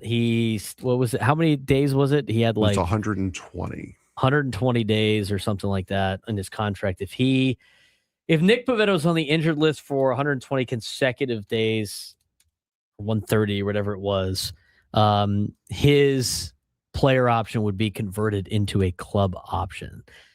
So the contract situation for Nick Pivetta has now flipped in the Padres' favor. It was 131 consecutive days.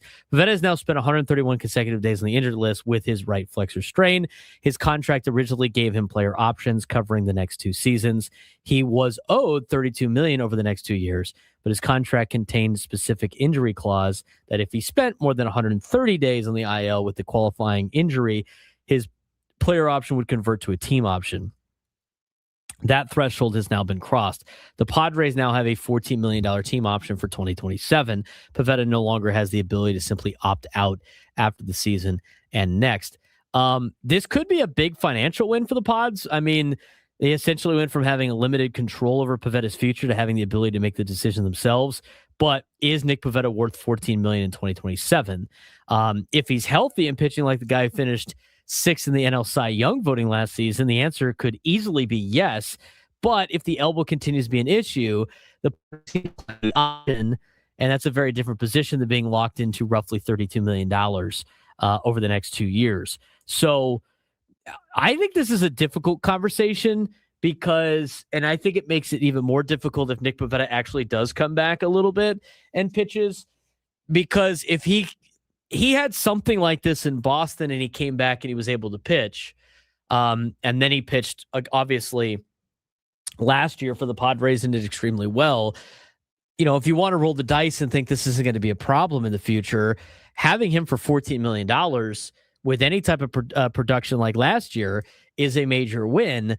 But the downside is locking him into $32 million over the next 2 years for him to potentially miss all of next year and then be back for only a limited time as he comes back from maybe something, if this is a more significant injury. I don't necessarily think the Padres want to do that. And the other caveat is with the new owners that are going to be doing a press conference here in a couple of hours now at 1:00, which we will carry for you live. You know, is that something that they're willing to invest in a guy like Nick Pivetta? I think this is a lot more difficult of a decision than people think. I agree to a point. I think you'll know everything you need to know about the health of Nick Pivetta by what the Padres do. If they think he needs a surgery or if they think he needs some sort of procedure, I don't think there's no reason to re-sign him. There's not. Unless it's minor enough to where he can pitch starting in, say, June of next year. If they do re-sign him, I think they feel confident that this year of rest was enough to get you through, if not next year, the year after as well, to get him through to get him through the remainder of the contract. I can't see a scenario where if he's going to have a surgery or if he's going to need a surgery at any point in time, why you would spend the money to have him sit on the IL. I think that's kind of for an extended period of time. Just to have him for the next year. To me, are you willing to do that? I don't necessarily know the Padres are in that kind of position. I mean, I know, you have new owners, right? And they want to spend money, and we'll see what they say today, at the press conference. But like at the same time, regardless of how much money you have, you don't necessarily want to spend a ton of money to have this guy like maybe pitch one more time, like not next year, but the following year. I mean, the following year is getting $18 million. So, I like if you commit to that, that's fine. I mean, he's still only going to cost you the 13.7 towards the AAV. So in terms of like AAV wise, it's not crazy. Okay. Like that's an affordable affordable to look at. In terms of like the year by year, I mean, you'd be paying him $18 million to have a year maybe after a significant surgery or a significant injury. Now, there is no inclination that he is going to have that, but that is, I think, the worst case scenario for the Padres. Is it worth paying him the $14 million next year to not pitch, and then paying him $18 million in the first year back, coming off of maybe an injury? Again, this is worst case scenario. We haven't heard that this is part of the conversation. Is that worth it to the Padres? I don't necessarily think it is, considering you can use that money elsewhere. Now, the other thing too is like he's had too many setbacks in the rehab. I mean, I don't even know if he's going to come back this year at all. Mm-hmm. And I just, the more I look at this, you'd be taking a massive risk to try to save a couple of bucks to have him be part of your rotation in 2028. And you also have the potential of $18 million coming back on the books, if you're looking at it strictly from a money perspective, with Yu Darvish. He's got 2 more years, and that's an AAV of $18 million each year. So you could have that. You have money coming back on the books for Darvish coming back if he does come back next year. So I wouldn't, if you're worried about money and if you're worried about how close you are to your own personal salary cap or to the Major League Baseball salary cap, if that turns out to be what happens, that's money that could potentially be used elsewhere if you're looking at it just specifically from a money standpoint. Yeah, it's interesting is like he didn't take, Yu Darvish saved you some money this year by not taking any money. Yeah. He got the $1 million signing bonus is what he got. And then, but like you're right, his AAV hit is $18 million the next 2 years, even though he's only getting the $15 million. It's just how the contract worked out. Yeah, he had a front loaded deal. So you're not paying him a lot in terms of like year by year, but in what is accounting to the AAV. But here's the other thing too. This is why these conversations are difficult. You don't know what the rules are. Yeah. Or what the rules are going to be. And so if there's going to be a salary cap and these contracts get grandfathered in, if you're the Padres, you're like, I don't want to waste $14 million of my cap to a guy that's not going to play. Is there going to be an injury cap? Like, I mean, that's, all these questions that need to be hashed out that you just don't know. All right, let's get to a very quick sports thread. You know that group chat? The one that's always blowing up with the biggest sports takes, debates, and breaking news? You got barbecue back there, and you didn't invite me? Yeah, we've got that too. Welcome to the Sports Thread, where we break down the top 5 stories in sports, just like you would with your crew. Oh, no! Disaster! What a bad idea! No filters, no silence, just real talk. All right, Frank, what we got going on today? I think there's 2 real stories here that you'll want to bite into. So we'll do these 2. Number 1. Did you get the Niners story? No, I did not. You didn't see that? You didn't see their owner today? Oh, yes, I did see that. God. Yeah, that's going to be fun. That'll probably be on there tomorrow when more information comes out. Deshaun Watson's first home game since tearing his Achilles in 2024 was a rough one, both on and off the field. Watson was booed loudly by Browns fans during Saturday's 31-7 preseason loss to Buffalo, then struggled in the second half, completing just 5 of 12 passes for 36 yards and an interception. Watson called the reaction disrespectful, pointing to the complicated relationship he has had with the Cleveland fan base dating back to his controversial arrival at the 3-year stretch of injuries and poor production that followed, and as well as all the other stuff off the field. Meanwhile, Shedeur Sanders played well in the first half, going 9 of 11 for 74 yards and a touchdown and interception. Browns coach Ted Monkett is expected to name his starting quarterback early this week, which he did this morning. It's going to be Deshaun Watson. Can he realistically win Cleveland fans back with his play, or has the relationship between Watson and the Brown fan base become too damaged to repair? If he does well and he wins. It's that simple. I mean, think about all the other problems that other NFL players have had in the past that have done some hellacious things. What has been the proven comeback? Winning. I mean, think about some of the worst ones. I'm not going to say them, but just start thinking about some of the worst ones. What wins the fan base over, Frank? Wins. Winning. I mean, you could be a bad football player and a good guy, and fans will like you. You could be a good football player and a bad guy, and fans will still like you. You just can't be a bad football player and a bad guy. So if he's a good football player and a bad guy, they're going to be fine if they win them games. Like that's all this comes down to. It's, as Al Davis said, Augie mentioned, just win, baby. It'll save a lot of problems. I mean, I don't want to be the guy that like doesn't feel like some people just get super upset by those comments. That's just the reality of life.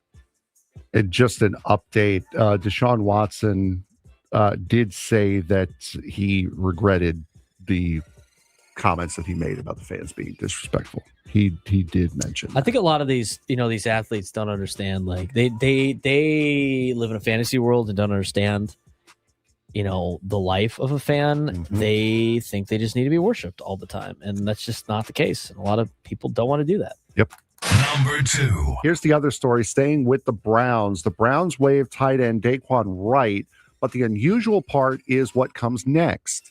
If he clears waivers, he already has a prearranged agreement to return to LSU to play college football this upcoming season. Wright, who played for LSU's coach Lane Kiffin at Ole Miss, is believed to be the first player to sign with the NFL as an undrafted free agent, then pursue a return to college. His situation stems from the ongoing legal battle over eligibility rules that could allow certain athletes an additional season. Are we entering a new era where players can move between college and the NFL based on opportunity, or does allowing NFL players to return to college create even more chaos in an already complicated eligibility system? This is stupid. Everything about this is stupid. There should be, the NCAA they can't really rule on anything because they don't have antitrust law exemptions. So until they get that, you're going to continue to see stuff like this because eligibility is stuff that doesn't work when people are getting paid. Okay. Like a lot of these things are legal in terms of like a workforce. And if you got a good lawyer, you're going to be able to find your way to get eligibility. So until this gets changed, they get antitrust law exemption, you're going to keep seeing this. This is dumb. Once you move on the NFL, college is over. It's time to life sucks. Okay. It's time to deal with it. You weren't good enough for the NFL. Your football career should be over now. Okay. You don't get to go back to college and just reap the benefits of just being better than 17, 18 to 22-year-olds. Like, this is a joke. Everything about this is a joke. I think schools that participate in this are a joke. I mean, some kid that just went through the entire summer because all these teams are finalizing their rosters and have finalized their roster. Some kid that just went through the entire summer and all this stuff just lost a spot because some dude in the NFL couldn't make it. And it's like, I'm coming back to college. It's not surprising it's at LSU either with Lane Kiffin there. Yeah. But you're going to see more and more of this. And there's going to be less and less opportunity for high school kids until they put in some rules. So, not much more to say on that. Frank, good job. Appreciate that. Thanks. When we come back, continue our Padres conversations, take a look at the high school football week 0, and see what Frank did in his first top 10 poll. Padres.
You're hearing about it right here. The Michael King contract, super creative. I think it's a great win for the Padres. Real opinions, real takes, no wasted time.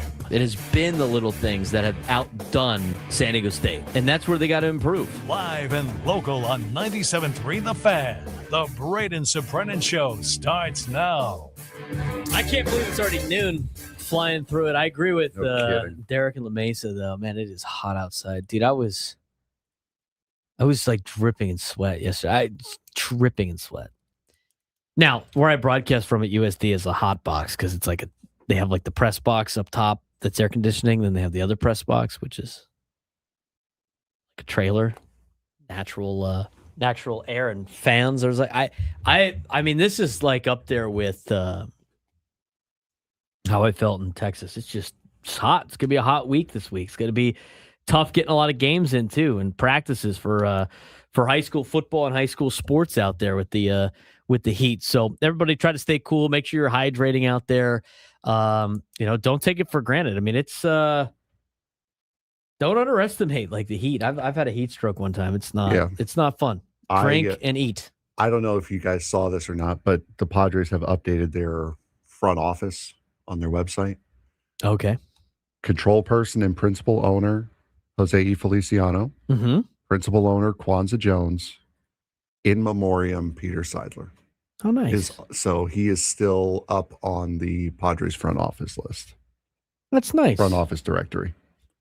We're going to have the press conference coming up in about an hour or so. Well, we're going to hear from Sammy Lev here in just a little bit. But right now, on a Monday, we talked a lot of Padres baseball. We're going to continue that in a little bit, but going to recap what happened in the high school football world as we take a look at what's going on in high school football. What a pretty big first week of high school football. We'll talk about some of the games and then let you know who Frank voted for in his top 10.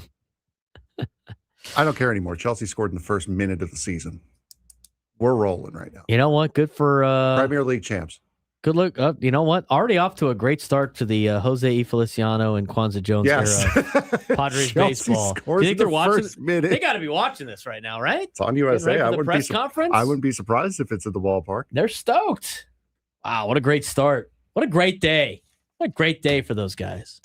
Great day for us here. As we're all now Chelsea fans, right, Juan? Right?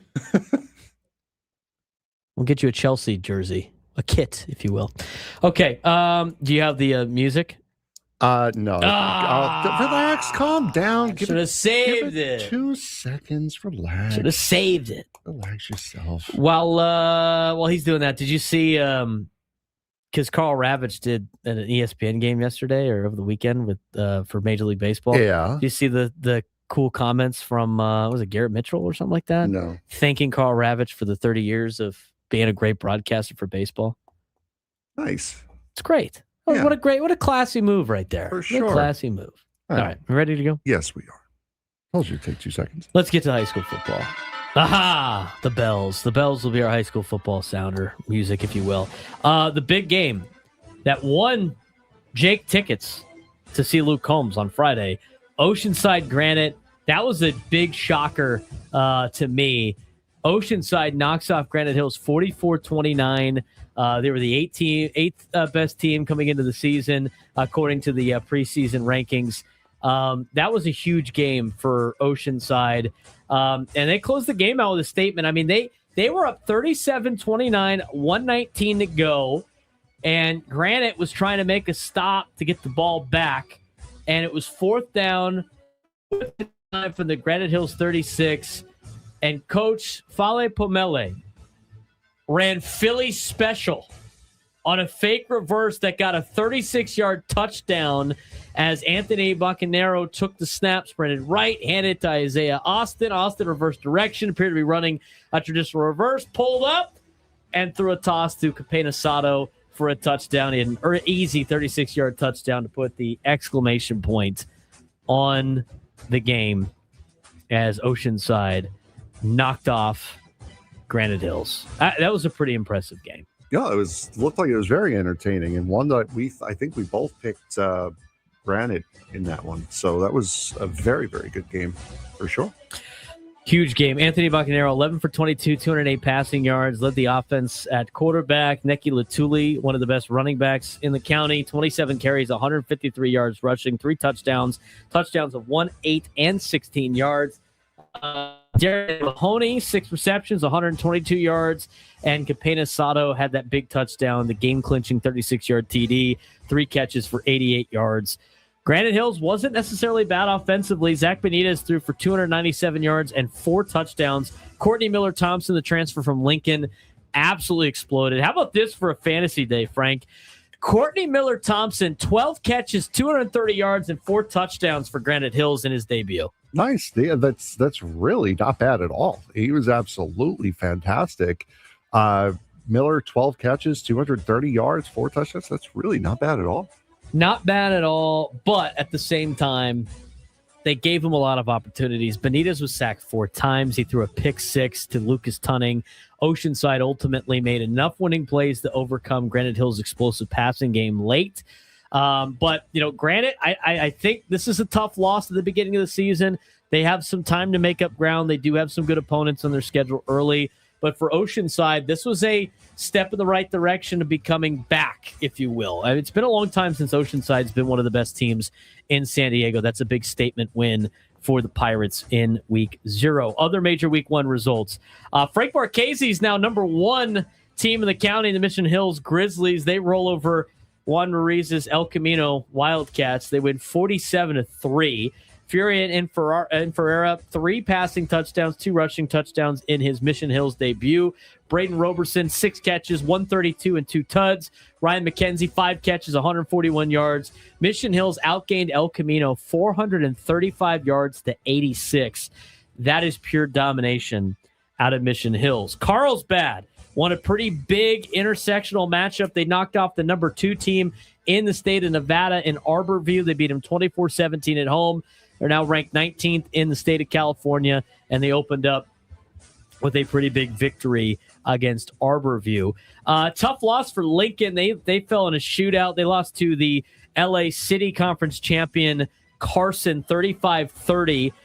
They did have some pretty big performances nonetheless. Darian Bridges, 6 catches, 128 yards, 3 touchdowns. Andre Jackson was 15 for 22, 216 and 3 tuds. Caleb Williams had 11 carries for 70 yards and a touchdown, but the number 5 team in the county starts the season 0-1. On to La Costa Canyon, Frank, where they went out to the desert, made a statement. Yeah, La Costa Canyon posting its first opening game shutout since 2012, blanking Baldwin Park. When it blanked Baldwin Park 42-0 back in 2012, they beat Central Union 35-0. Number 7, San Marcos beating Aliso Niguel. Yes. 23-7. Knights also led 20-0 at the half and cruised to the win. This was another game that we thought was going to be good. Rancho Bernardo versus St. Augustine. St. Augustine. Listen, I knew I was going to do that. I heard you say it 20 Saints. times. You can just call them Saints. St. Augustine. Rancho Bernardo scoring 3 times in the fourth quarter, winning with Gage Weddle, hit Trevor Daminato, okay, for a touchdown pass with 1:52 left. Weddle also had a touchdown pass to Juan Lopez. He had 20 carries for 148 rushing yards, 2 rushing touchdowns. Gage Weddle did. I mean, that was the hard-fought game. Saints was leading for most of the game, and RB pulled off the comeback, a 28-24 victory. Aiden Farrell had 20 carries, 102 yards, and a touchdown. Palomalo, weapon everywhere, not a surprise. Palomalo is a stud. Mm-hmm. He had a 10-yard touchdown run. He had a 78-yard touchdown run. He had a 55-yard punt return for a touchdown. I mean, he's a one-man wrecking crew for Saints. I think that was more of a concern for Rancho Bernardo than it was anything else. But I think it's a positive for Saints. I mean, Saints trying to turn things around. That's a hard-fought game right there. That was a lot closer than I thought it was going to be. Yeah, I think I forget who we picked. I think we picked Rancho for that one. Picked Rancho Bernardo. Yeah, I believe we picked Rancho for that one. Santa Fe Christian coming away with a big win against Helix. That was the biggest shocker to me. Not that Santa Fe Christian won, but they dominated a Helix team who outweighed them in the trenches, who had a lot of great athletes. I mean, that was just a pure dominating result over a Helix program that now is just, I mean, that's as tough a loss as Helix has ever taken in their history, especially to like Santa Fe Christian. But got to give credit, Dax Labrum, 16 for 27, 221, 3 touchdowns. Brady Berg had 3 touchdowns. Chase Woolley, 205 all-purpose yards and a touchdown. Chuck Stover, 12 tackles. Drew Brees and company, he's the offensive coordinator for the Santa Fe Christian Eagles. They're 1-0. That's a huge win for Santa Fe Christian's football program, Frank. Yeah, absolutely. And against the Helix team that was expected to walk right over them. That's a big one. Torrey Pines did pretty well in their first game. They beat Honolulu Radford 45-0. First week one shutout since 2018. Maranatha Christian won 71-0 over Orange Glen. They had a big day. Fallbrook handles Escondido 47-14. Caleb Way, 171 rushing yards, 2 touchdowns. Junior Hernandez, 113 on the ground and 2 touchdowns. Hudson Quinn, 5 catches, 82 yards and 2 touchdowns. Kendall Kolick, block punt and 2 long kickoff returns. They have a saying in football, Frank, if you block a punt, most likely your chances of winning go through the roof. And Fallbrook did that. But San Pasquale continue their winning ways as well. Yep, against Classical Academy, 41-13. West Hills taking down Chula Vista, 28-7. I believe there's a baseball score in here. Looks like Hilltop Baseball and Coronado getting their work in early. 8-7 Hilltop over Coronado. Wow, 8-7. Hoover dominated Southwest San Diego. Hez Manuel, 25 for 32, 472 in the air, 6 touchdowns. 54 rushing yards and 2 touchdowns. Do I need to say that again? Was that impressive? I mean, that's you kind of glossed over the kid that had 200 yards and 4 touchdowns. Sorry. Hez Manuel, 25 for 32, 472, 6 touchdown passes, 54 yards on the ground, 2 rushing touchdowns. Hoover beats Southwest San Diego 52-21. University City over Frank Marchese's Olympian Eagles.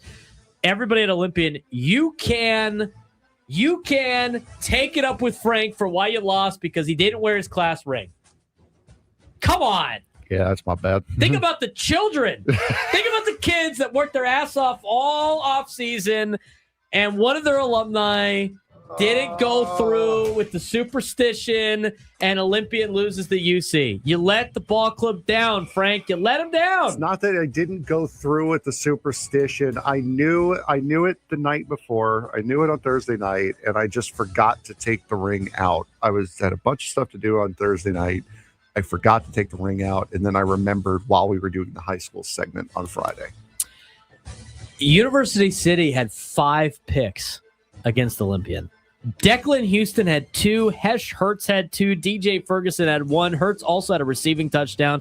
While Tyler Hahn blocked a punt, recovered it for a touchdown. What did I say about blocking punts? Take him to the house. Chances of winning go through the roof. It's a 38-13 victory for UC. So Out in East County. So what you're saying is that University City would have not scored any if it wasn't for the touchdown, for the punt return, the punt block, and the interceptions, and Olympian would have won 13-0 had I worn the ring.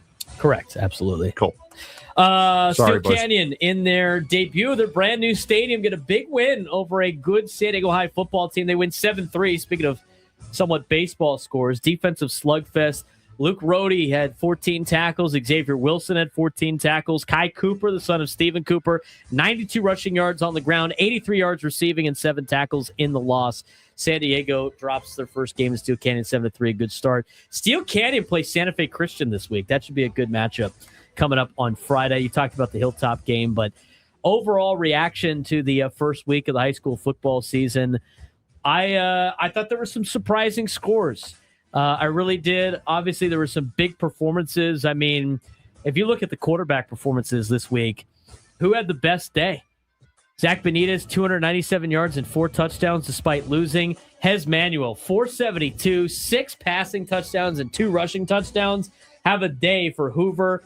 Cam Pereira had 5 touchdowns in his San Pasquale debut. That's a big day. Dax Labrum, 221 against Helix with 3 touchdowns. Gage Weddle, 148 on the ground, 2 rushing touchdowns and 2 in the air. And then Anthony Barcanero, 208 yards passing and an upset of Granite Hills. That's some pretty good performances out of quarterbacks here in town. Yeah, very, very fun opening week 0 for high school football for sure, all around the county.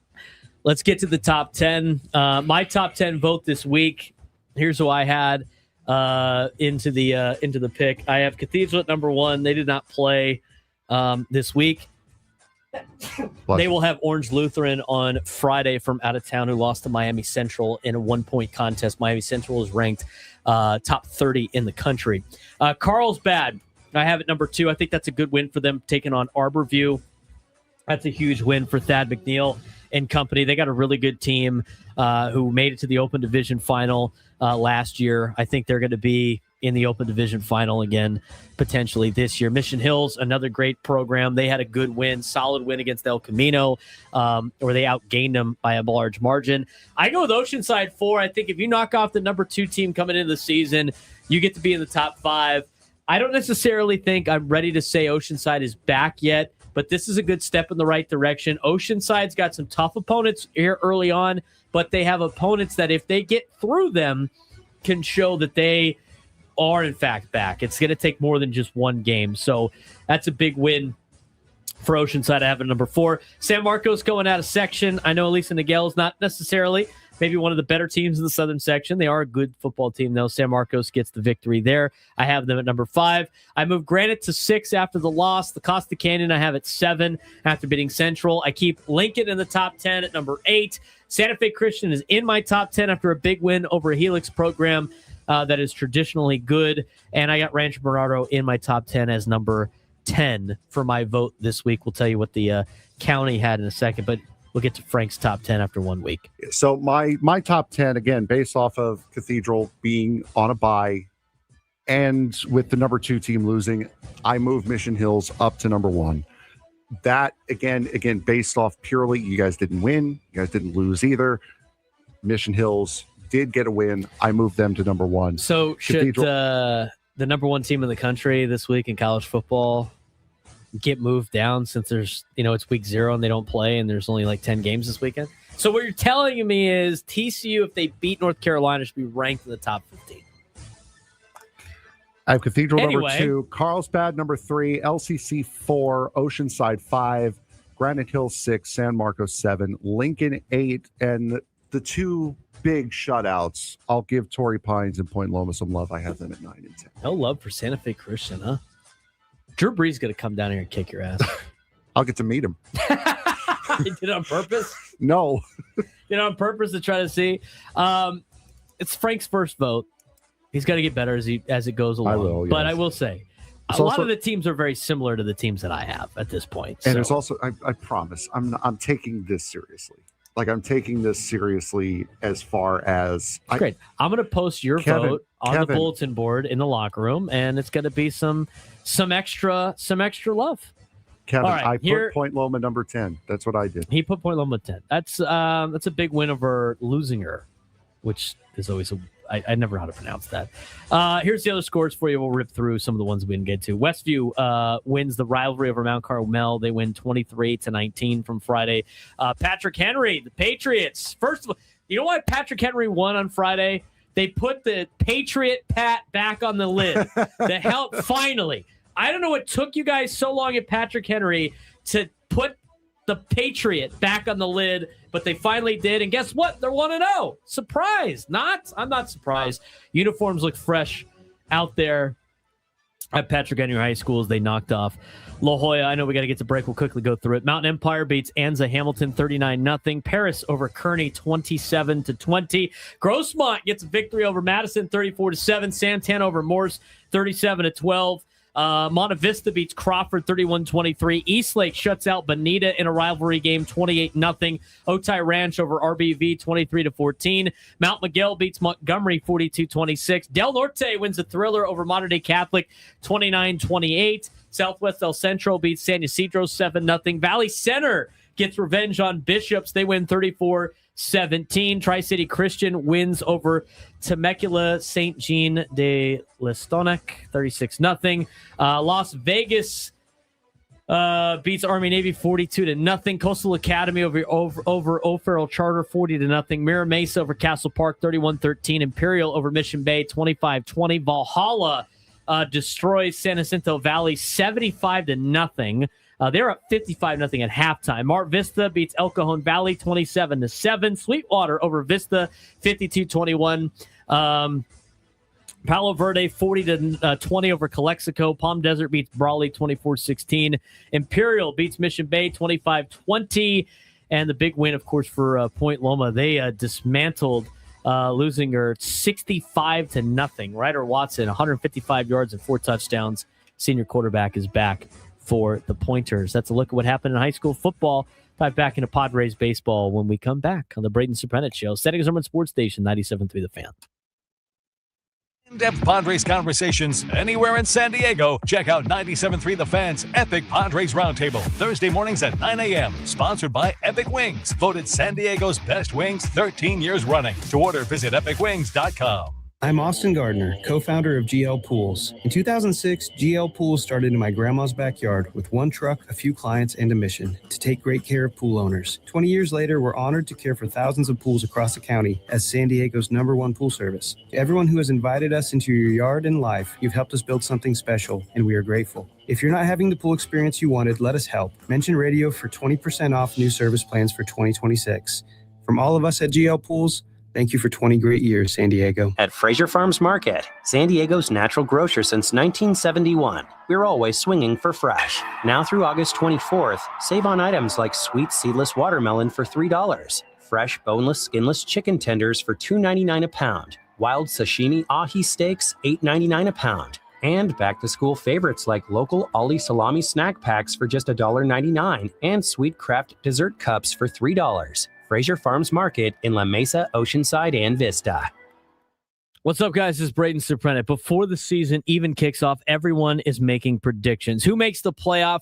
Who wins their conference, and who is lifting the trophy at the end of the season? On Kalshi, America's #1 prediction market platform, you can trade those predictions in a live market. Indiana is coming off a championship season, so the big question is, can they do it again? Right now, Indiana is trading at 9% to win it all, meaning a $100 trade will pay out about $1,100 if they repeat as champions. And as the season gets closer, those probabilities can move in real time. On Kalshi, you're trading against peers in a live market, meaning there's no house, and as the probability changes, you can buy in and out of your position. Download the Kalshi app, use code BSERP to get $10 when you trade 10 KALSHI Kalshi. Trade on anything. Must be 18 years or over only. Restrictions and eligibility requirements apply. Kalshi products are not available in all jurisdictions. Prices, values, and available markets may differ from those mentioned. For more information, see kalshi.com/regulatory. Being offered a puny settlement? Don't cash that check. It's a joke. You got messed up. Instead, click iaccidentlawyer.com to see big wins.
Our YouTube chat is so funny sometimes.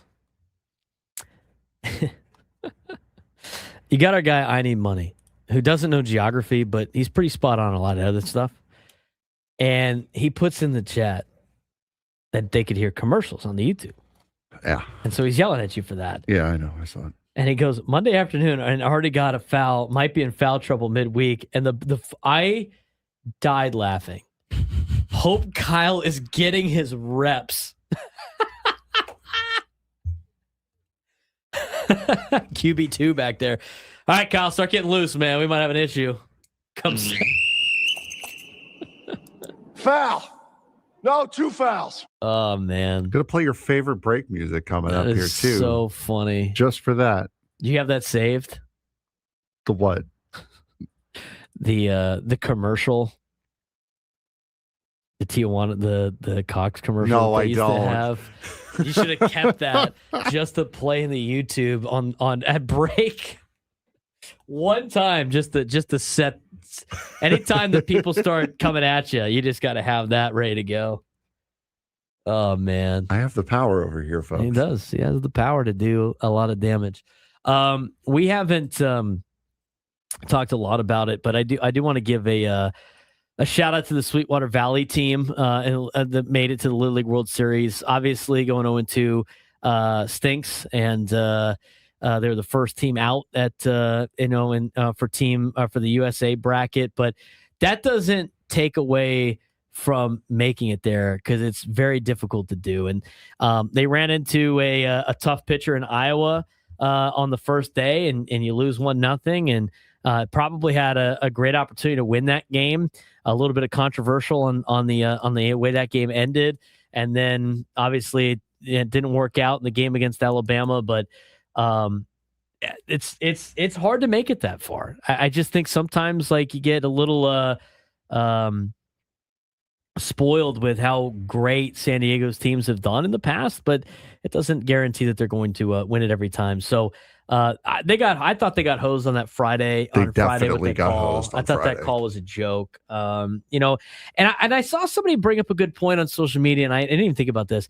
When you got kids throwing in the mid to high 70s and it looks like 100, like MLB 100, you can't be giving guys like way extra off the plate. No. I mean, you're doing that when a kid's throwing like 50 and he can't find the strike zone. Not a dude that's humming it at 75.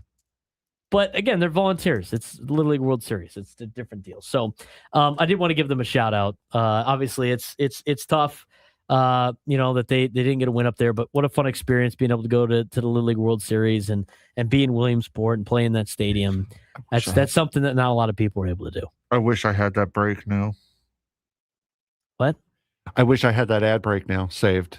I really do, because next stop, Tijuana. Tijuana Central Bus Terminal.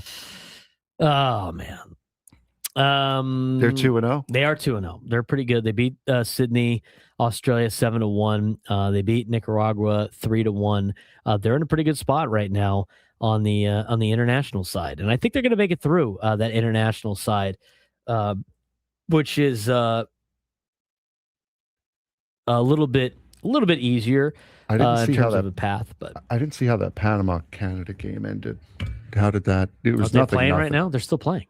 It's No, on this the, is- they just scored on with. Oh, there it is. 2-0. Vancouver win. Oh, they bumped. Vancouver wins 2-0. They bumped Canada Panama for the regional game. This Ohio Texas and game. Texas. That's why I thought it ended. Well, it did end. Looks like Canada won. Or No, is that they're the away team. Canada's the away team. But did they say final on that, or did they say that's just an update? I think that's just an update. Let me see. And then you got Texas and Ohio. Is that what this is? Yes. They bumped. So Mexico right now on the international side is still top awaiting Czechia and Japan, and South Korea is awaiting Canada and Panama. And Mexico will play their next game on Tuesday morning out here on the West Coast. And then if they win that, they will play Wednesday. They're getting closer to the final, if you will. This is an elimination game between Ohio and Texas, and Ohio has a 1-0 lead in the top of the second inning. There was that. The other thing that we wanted to talk about briefly was before we get to Sam Levitt on the other side was the Ketel Marte situation. Mm-hmm. I don't know how this ends with Ketel Marte being back with the Diamondbacks. I mean, I really don't. I don't get the situation. Did they ever say like why he ended up not being with the club? I mean, I guess they came to like an agreement, and Torey Lovullo was like upset with this, and it seemed like people wanted an apology. You could tell like the players didn't want to really mouth off about it, but they definitely were not thrilled when asked about it. And then Ketel Marte this weekend was spotted, at a casino in Arizona. And look, like he's on the injured list. He could do it with his free time what he wants, and Torey Lovullo said that, but it's just a terrible look for Ketel Marte at this point in time because, he doesn't show up to work. Everybody's worried about his safety, his health, and his well-being. And then over the weekend, another round of scrutiny as he's at a Phoenix area casino during Arizona's Friday night game against Cincinnati. Torey Lovullo says doesn't violate team rules. He could do whatever he wants with his free time, but I agree with Torey Lovullo. I wouldn't have made that choice after everything that he just put the team through. I mean, it's hard to unpack the situation with Ketel Marte. Yeah, that's exactly. He said, while he is free to do whatever he wants, here's the direct quote. It's not a choice I would make. I'm sure it's not a choice a lot of people in this room would make, is what he said about Ketel. Yeah. He said, but Ketel is a grown man. He can make his own decisions. He did not break any rules. He was fully able to go there and do what he wanted to. Like I said, he makes his own decisions. That's the quote from Torey Lovullo. And there's no way that relationship's not severed between the Diamondbacks and Ketel Marte. This, after what happened, it's one thing. Last year was one thing. His home got robbed, left the team. That's understandable. It's not great to not give a heads up, but still, that's understandable. We still publicly have no idea why Marte left the team. And then he's spotted at a casino during the game against the Reds. That's not great. That's really not great. I mean, he was initially placed on the restricted list after he failed to report to Arizona's game at Fenway. Diamondbacks later moved in the restricted list to from the restricted list to the injured list with left knee inflammation. He's currently rehabbing at Salt River Fields, which is their spring training complex. The casino where Marte was spotted is directly across the freeway from the team's complex. It's not overly surprising at that point. So while he wasn't technically breaking a rule, the optics are obviously not great. But they can't punish him for going to a casino. There's nothing you can do about it. Now, Marte worked out on Saturday under team supervision. He's currently limited to throwing, upper body training. Sunday is a scheduled day off. On Monday, today, Arizona plans to ramp up his rehab schedule and have him begin swinging the bat. Marte is eligible to return from the injured list on August 30th. I mean, they entered Saturday as a game behind the Padres, but that's now 2 games, and I just think this could potentially cripple this team. Mm-hmm. I really do. Yeah. But we'll pay attention to it. We'll see if there's any more updates, and it doesn't really sound like you're going to ever really know what happened with Ketel Marte and why he didn't show up to Fenway Park. When we come back, we're going to get a scene set from Sam Levitt, and we'll get you ready for the press conference coming up at 1 o'clock. New addition to the Padres' brand new ownership group, Kwanza Jones and Jose E. Feliciano. We'll get to a scene setter with Sammy when we come back.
12:41 on a Monday. This show's flying by today. Always great talking about Padres baseball. Always great talking about some high school football from over the weekends. Always just a lot of stories to get to on a Monday, but today is a special day for the Padres. They're now officially announcing with a press conference the new owners of the San Diego Padres in José E. Feliciano and Kwanza Jones. And joining us now on the SDCCU fan live wired line, it's not Big Bang Banking, it's better, is our pre and post game show host, Sammy Levitt. Down there live at Petco Park. He's going to give us a little bit of a scene set here for what is, Sammy, a pretty big day for the Padres organization. Yeah, it's an incredibly exciting and important day in the history of this organization as we welcome Kwanza Jones and José E. Feliciano as the new principal owners of the San Diego Padres. And I think everyone here is so incredibly excited to hear from them, hear about their vision for the franchise, get to know them. Everything that you've heard about Kwanza and Jose to this point has been so good and encouraging. And it's an incredibly exciting day. I mean, really a historic day in the history of the San Diego Padres and an opportunity to meet the new principal owners. So I think it's incredibly exciting. I think, you've got a lot of media here already. We've got Ben Higgins filming stand-ups here already. He's ready to go. Ben and Woods, of course. Every media member you can think of is here. Some chairs for Mayor Todd Gloria, Congressman Scott Peters. So some dignitaries will be here as well. Very notable people inside the Padres front office. And it's going to be a really exciting and I think a pretty historic day at this ballpark, no doubt. And I think before we dive into the new ownership group, obviously there are a couple of minority owners that are going to stay on with this new ownership group. A couple of the Seidler family members are also going to stay on in a smaller capacity. But before we talk about the new, I think you have to kind of talk about what this previous ownership did to get the Padres to the level that they are now, and they did such a great job of what they took, of what they bought a long time, a handful of years ago, a long time now, and what they are now. I mean, this previous ownership group is definitely leaving this organization in a lot better place than they found it.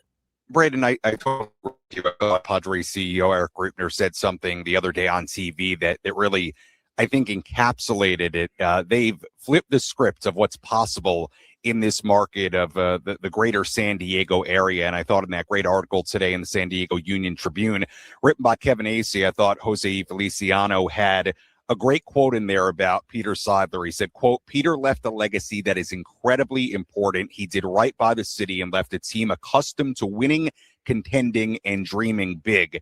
And I think that perfectly encapsulates what Peter Seidler, what the Seidler family did for this organization. They brought them to a different place. And I think it really today is a culmination of where the Padres are now, what's transpired at this ballpark in this city with this baseball team for the last 5 to 10 years. The fact that they have 53 sellouts and we're not finished with August yet. The fact that you can show up here on a Tuesday night in April and the place is sold out. The fact that you can show up to Petco Park and know you are going to see Fernando Tatis Jr. and Manny Machado and Jackson Merrill on the field. The fact that fans have had the opportunity to watch these players year after year and really enjoy the long-term commitments the organization has put forward. So there's no doubt to me, today is definitely a culmination of what's transpired here under that previous ownership over the course of, the last handful of years, and especially the last 5-10 years in particular. We're talking with Sam Levitt, who is live at Petco Park, getting us ready for what will be an exciting day for, I think, a lot of Padres fans as we officially get introduced to José E. Feliciano and Kwanza Jones, the new owners of the San Diego Padres, as that has been made official. And I know Eric Greupner will be down there and talking again today as well. So obviously what the previous ownership group did with the Seidler family and bringing it to what it is now, I think the exciting part for a lot of Padres fans is what the new ownership group can then do in taking the baton and maybe going even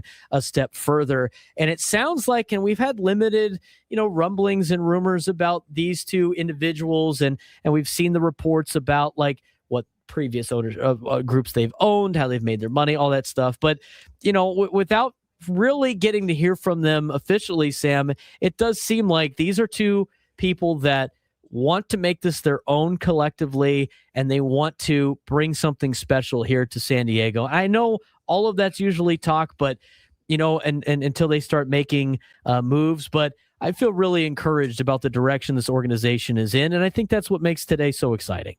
Oh, we've heard people describe them as incredibly smart, incredibly competitive, and that goes without saying when, in a business sense, I think you've got to the point that Jose and Kwanza have got to.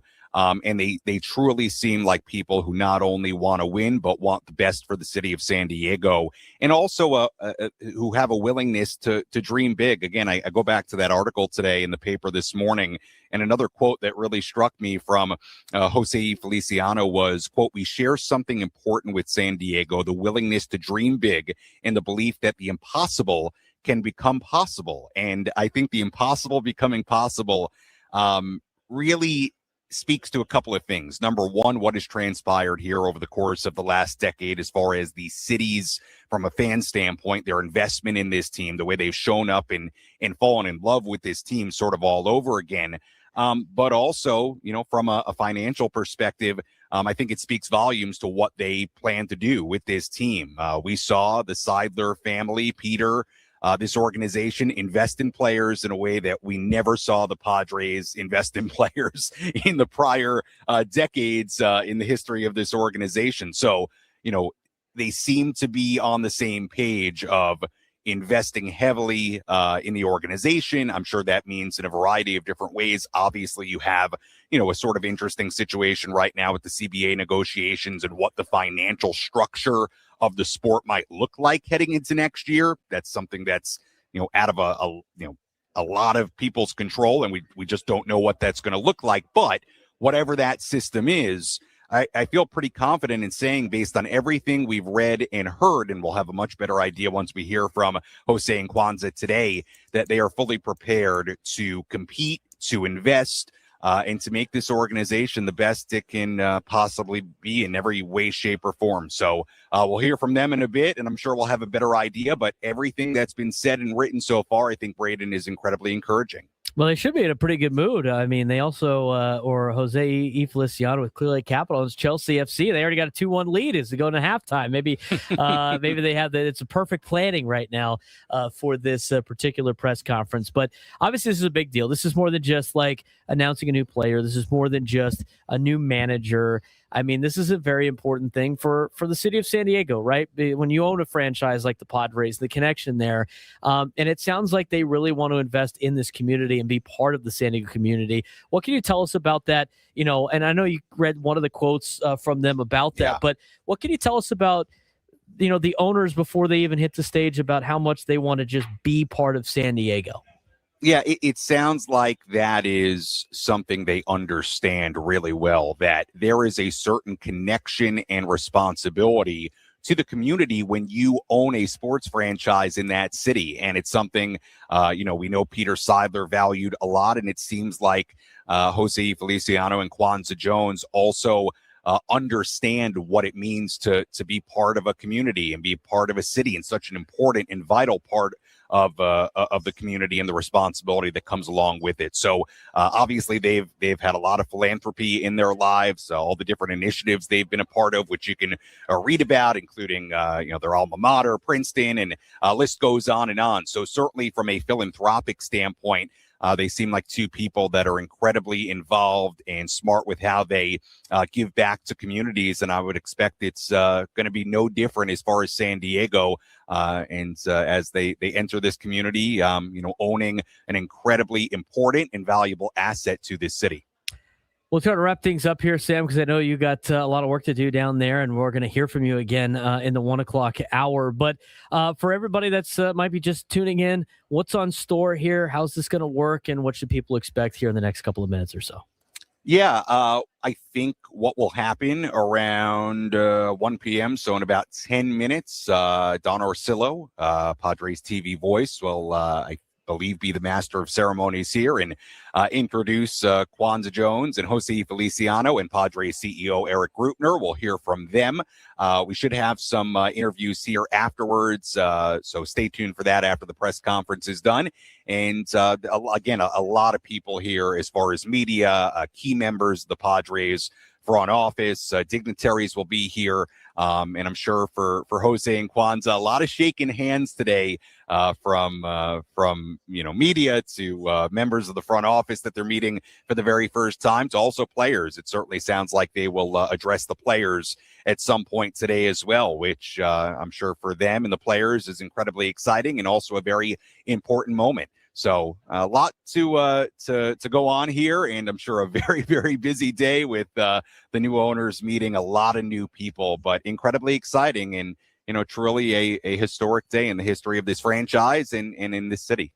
Sam, we appreciate the little bit of a scene set. We'll check in with you in the next hour or so, but thanks again for the time, and talk to you in a little bit. All right. Thanks, Braden. Appreciate it. Sammy Lev joining us live at Petco Park for what is going to be an exciting day in Padres baseball.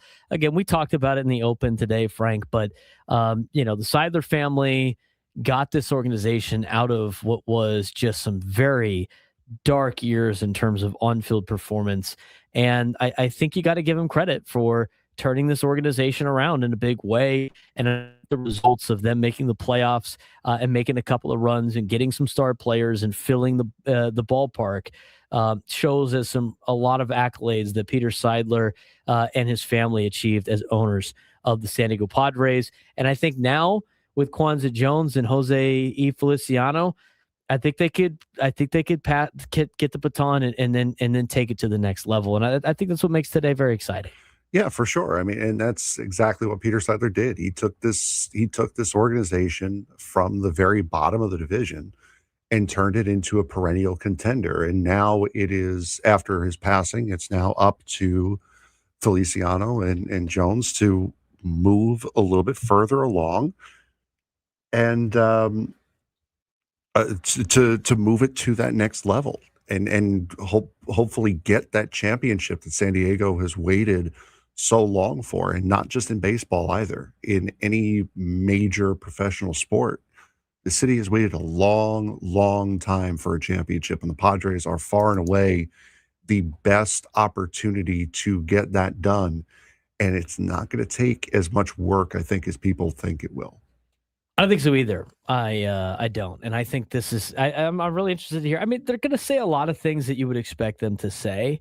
Today is kind of, of a formality, but it's still a very big deal. It's very cool to see. And maybe they'll open up about a couple of things that they want to accomplish, or some things they want to do. And, and they might have something in store. You never know.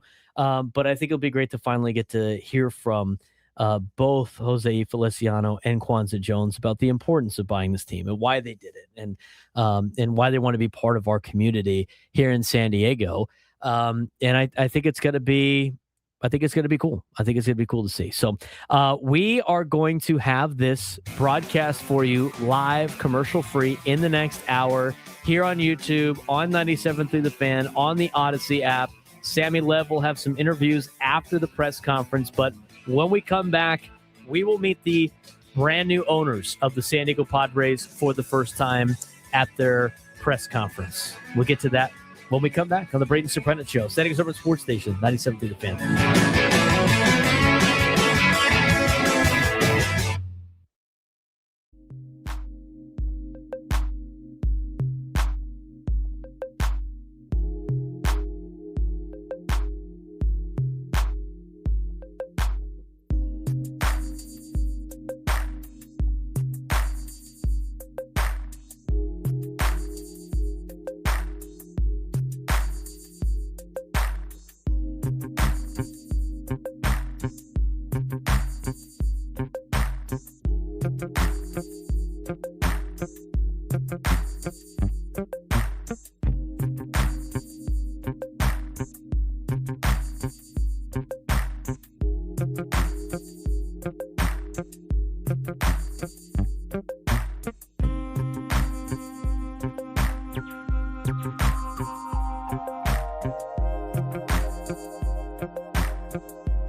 Welcome back to the Braden Surprenant Show, broadcasting live from the Bill House Studios. We know how. All of our guests join us in the SDCCU fan hotline. It's not Big Bang Banking, it's better. We are getting ready for the introductory press conference of José E. Feliciano and Kwanza Jones. Just waiting for kind of this thing to get started a little bit. So as we wait, we will talk about this as it is a big day for San Diego, I think. And we're going to have the coverage for you commercial free during this hour for as long as it takes. Sam Levitt is down there. We'll have a couple of interviews that we will send to him, send over back to him. But this is a big day for San Diego. It's a big day for the Padres organization. It's an exciting day, and you're going to be able to see and hear from the new owners here in just a little bit. They're starting to play a little bit of music out there. They're going to have their introduction. Everybody that's anybody is there right now in San Diego. It sounds like the mayor is down there, according to Sam Levitt. All the big broadcasters in town, all the media members are there for what is going to be an introduction to the new owners here in San Diego. And I think we are going to get out to Don Orsillo right now as he's out there at Petco Park. Good afternoon, everyone, and welcome to Petco Park. We thank you very much for joining us today on this very special day for the San Diego Padres and for our entire community of San Diego. Today marks the beginning of a new chapter in the history of this franchise as we officially introduce you to Kwanza Jones and José E. Feliciano as the new owners of the San Diego Padres. To begin today's program, we welcome Padres Chief Executive Officer Eric Ribner.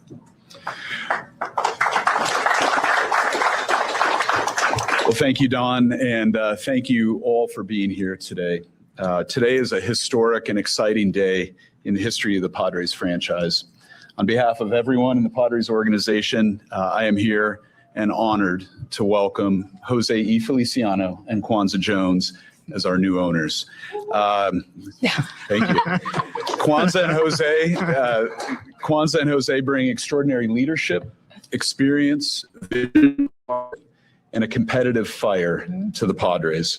I'm excited for the future and all that we will accomplish under your leadership. So it's my privilege to officially announce José and Kwanza and welcome them as our new owners and to the Padres family. Please give them a warm San Diego welcome.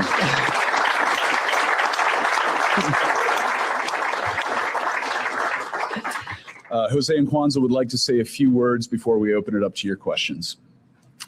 Thank you, Eric. We'll keep it brief, but today is it's a dream come true. It's an amazing day for us, and we're very grateful, very honored to be here with you and to celebrate today as now the newest members of the Padres family.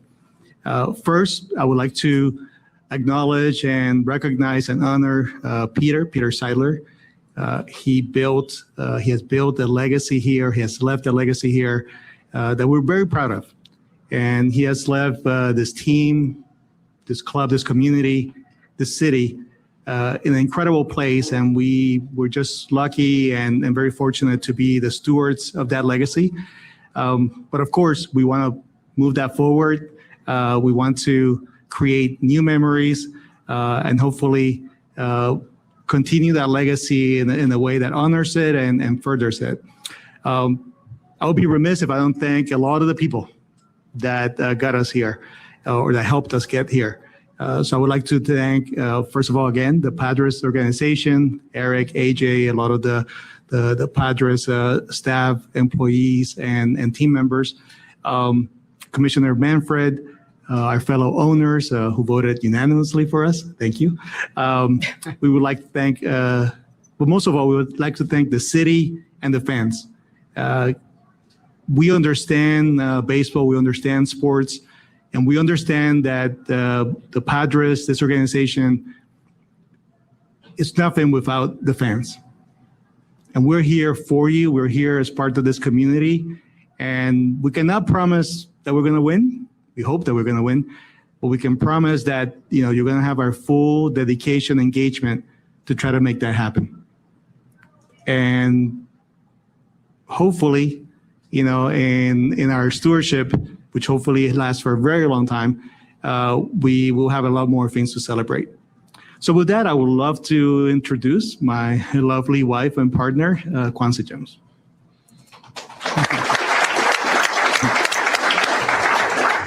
So you all may be wondering, how does this work? Like, not the mic, this work. Thank you, Jose and Eric and AJ and all of the Padres team and all of you all for being here. When Jose mentioned we are, I'm paraphrasing, thrilled and overjoyed and excited, maybe those were my words. He said it with a little bit more reserve. I cannot even express it. Like, it's very difficult for me to sit in my seat, but I'm going to stay here for just a minute because we've got to answer some questions. But I simply wanted to say thank you, because what happens, as you all know, and I say this often, no one succeeds alone. The Padres are not where we are. You see, now we're part of the family, so we get to say we. All those months when we couldn't quite say it yet, we're so excited now. We're not where we are without each other. We're not where we are without the leadership, without baseball operations, without the players, without the city, without the community, without the fans, without the front office, the back office, without the reporters and the press and the media. We need each other. And that's what Jose and I together have built a life on, understanding that it is together. And when we are all in, and you all heard the song as we walked in, we are all in. It's not lip service. Just as when you do the work that you do, and you do the work you do, and all of you all do the work that you do, we take it as a baseline that in everything everyone does, you're all in. And for Padres, we are. And we are absolutely committed to this organization, and we are absolutely overjoyed. And we understand, if you heard it, we're going to win. We're going to win. We're going to win and win it all. We hope it's sooner rather than later. But again, I will keep it really pretty short. I do want to again thank not only the Padres team and organization that's here. I also want to thank some of our families and our friends and our family office and all the folks that work with us that have been part of this journey to even get us here, because it's a lot of number crunching and it's a lot of doing a lot of things to get us to this place. So again, just thank you all. Thanks to the Kwanza Jones and Jose Feliciano Initiative team. Thanks to the Supercharged team. And most importantly, thank you all thus far to Padres and San Diego and the Baja communities for welcoming us so much. We appreciate you so much. Awesome. Okay, we'll now open it up to the floor for questions. We have microphones on both sides of the room currently, Darren and Vanessa. Please raise your hand, wait for the microphone, and then we will call on you. We'll start today with Kevin Acey from the San Diego Union Tribune. Kwanza Jose, you've spoken very highly of Peter, that legacy. When we look back and however long it is, what will be the legacy that you hope that we're all talking about from your ownership? Oh, go ahead. I'll say it. Kevin, thanks for starting us off right there. Thank you, Kevin, for the easy question. So I think there are two aspects of it. I think hopefully we look back and we'll see that, kind of we even deepen the tie with the community. We have become engaged and part of that community, right? And again, Kwanza said it, we are part of that and that's much broader, honestly, than sports or baseball. But listen, I'm a lifelong baseball fan. I won't tell you which team I used to root for, but right now I root for the Padres, and we need to win the World Series. It's that simple. That's what we're going to do. And I'd add that so many people think of a legacy as what you leave.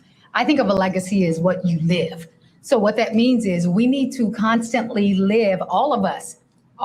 It's not just Kwanza and Jose and the folks that are coming with us. It's all of us. So the legacy, in addition to winning a World Series, and in fact, multiples, we got to get to one first. But the legacy that I anticipate we will be leaving and living is one where everything is elevated in San Diego, in the Baja communities, with the Padres organization, with the leadership, with the players, with the community, because again, it takes all of us. It takes all of us you can't have community without unity. It's in the word. So that is part of the legacy that we are going to live. Yeah. As we start that journey, I think, you mentioned in your article, I think we want to continue that legacy that honestly Peter left, to dream big, to do the impossible, right? And as we discussed, right? Like the impossible becomes possible when somebody does it. So let's do it. Annie Halber?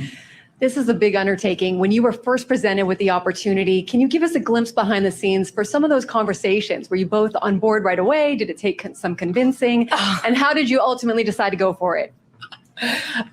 Wow. Well, anyone who's ever been in a relationship with anyone knows that conversations are important. And for us, we have had such shared dreams, goals, and visions for as long as I can remember, even back when we were at Princeton.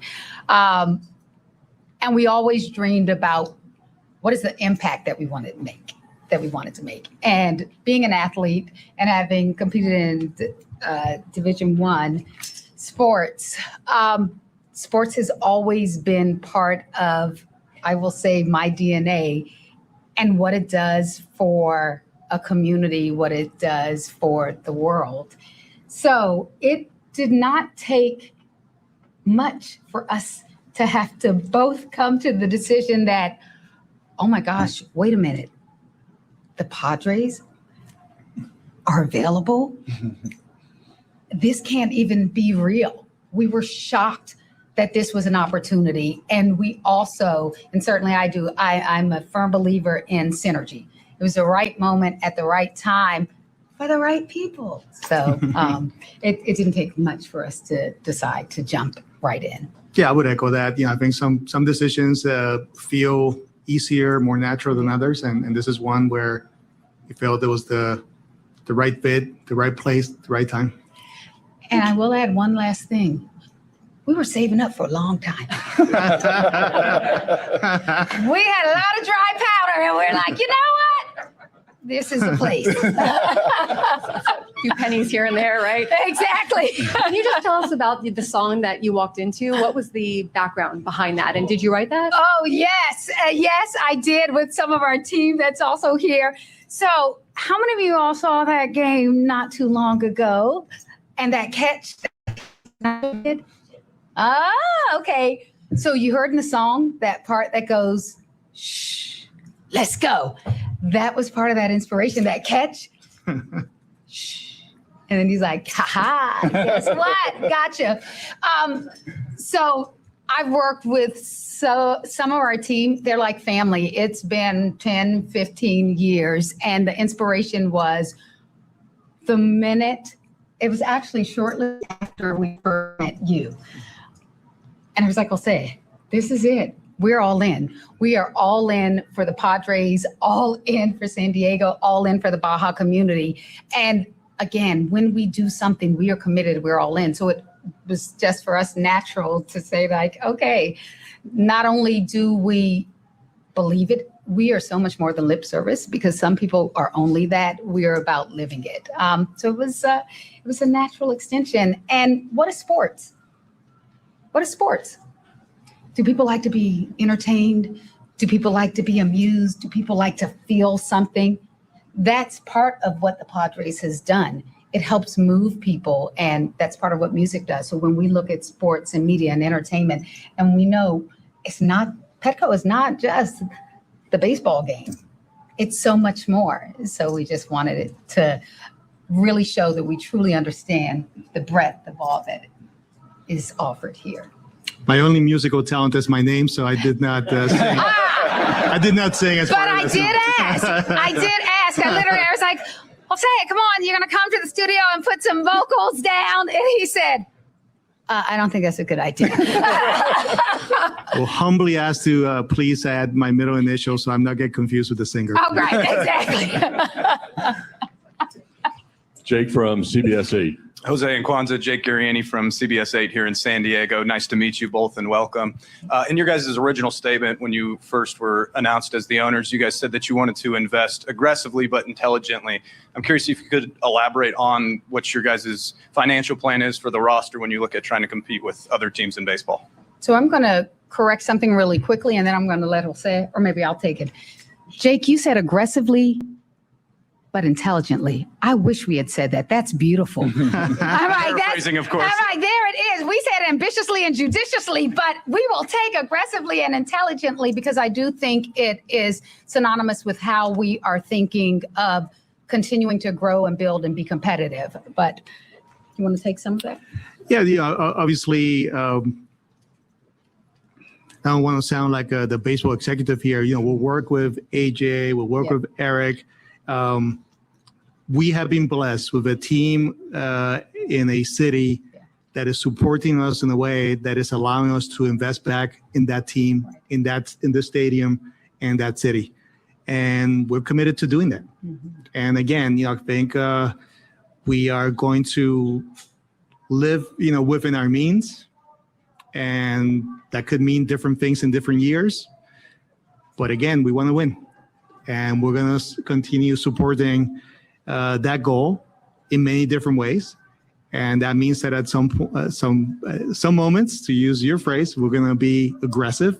Some people might look at that way. But we're always going to do it, kind of with keeping the long-term health of the team in mind. And I think those are things that we're going to balance, but we're thinking about this in not only next week or next series. We're thinking about this, in seasons, decades. And I think our commitment to this city and to this team is that we're going to continue to do that. And again, hopefully win along the way.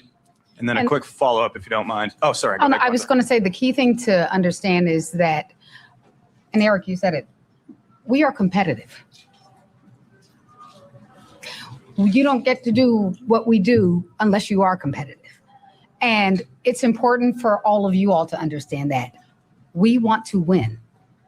What does that look like? It may take a lot of different pictures, scenarios of what it could be. And we will see, but please understand how competitive we are. In your short time around this fan base, what have you two noticed about this fan base? Well, I think, first of all, I would say that even in our short tenure, we have been very welcome. So the fan base and the city has been extremely welcoming. So I feel already a warmth, that I honestly kind of haven't felt perhaps since my days of, growing up in Puerto Rico. So I think it's that warmth that exudes this city.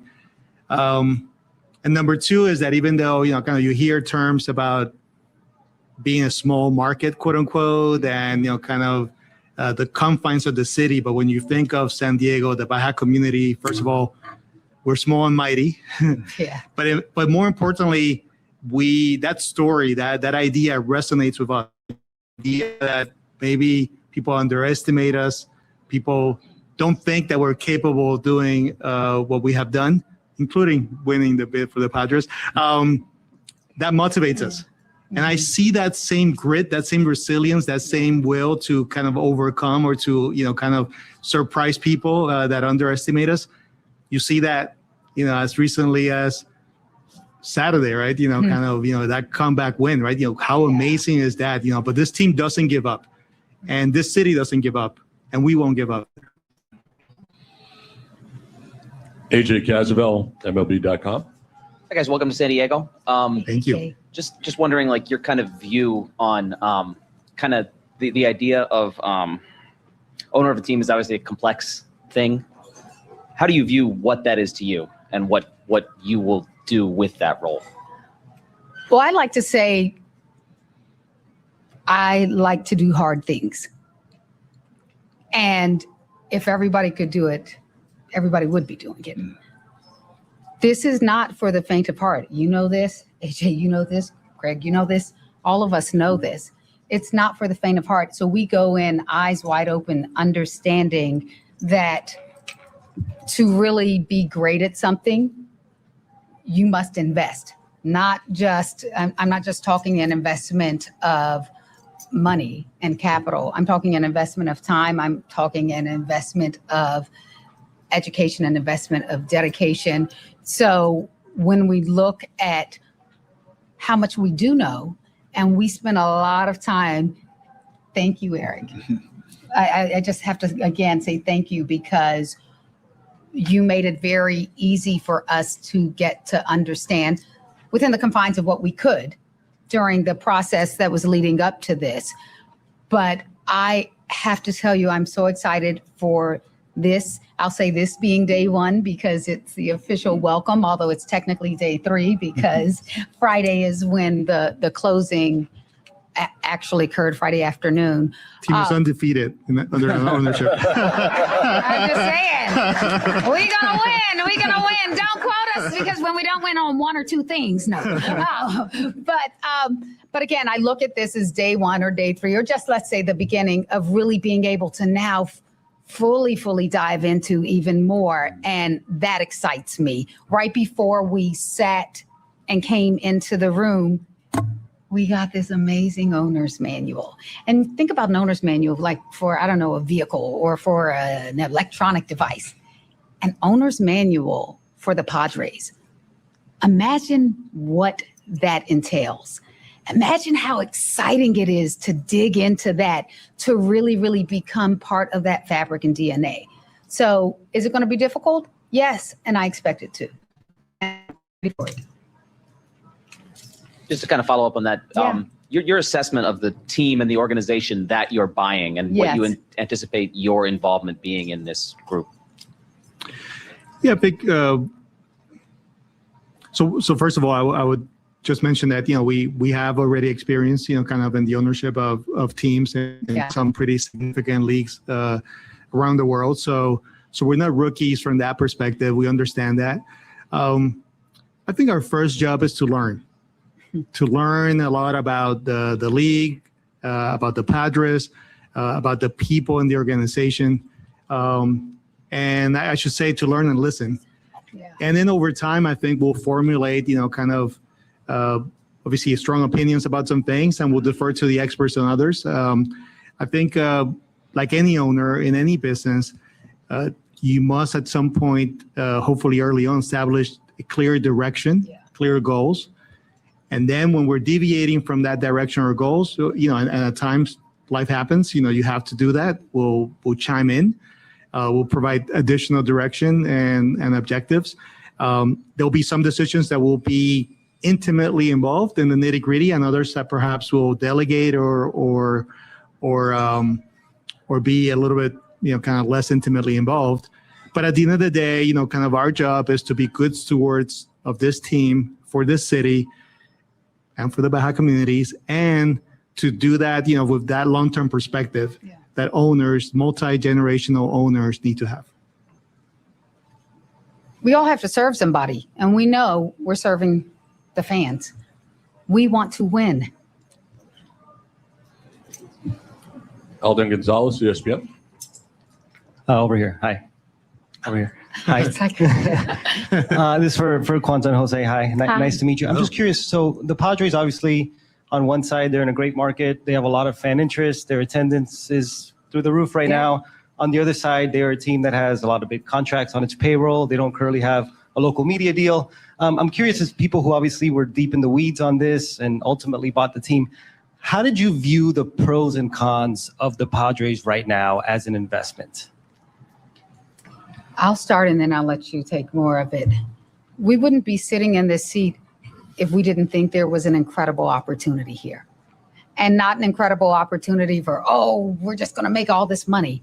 But an opportunity to really grow, expand, and there's a whole concept of a double bottom line. A double bottom line being a return on investment as a financial investment, another part of that being a social, and I'll say societal, and I'll say city, and I'll say community impact.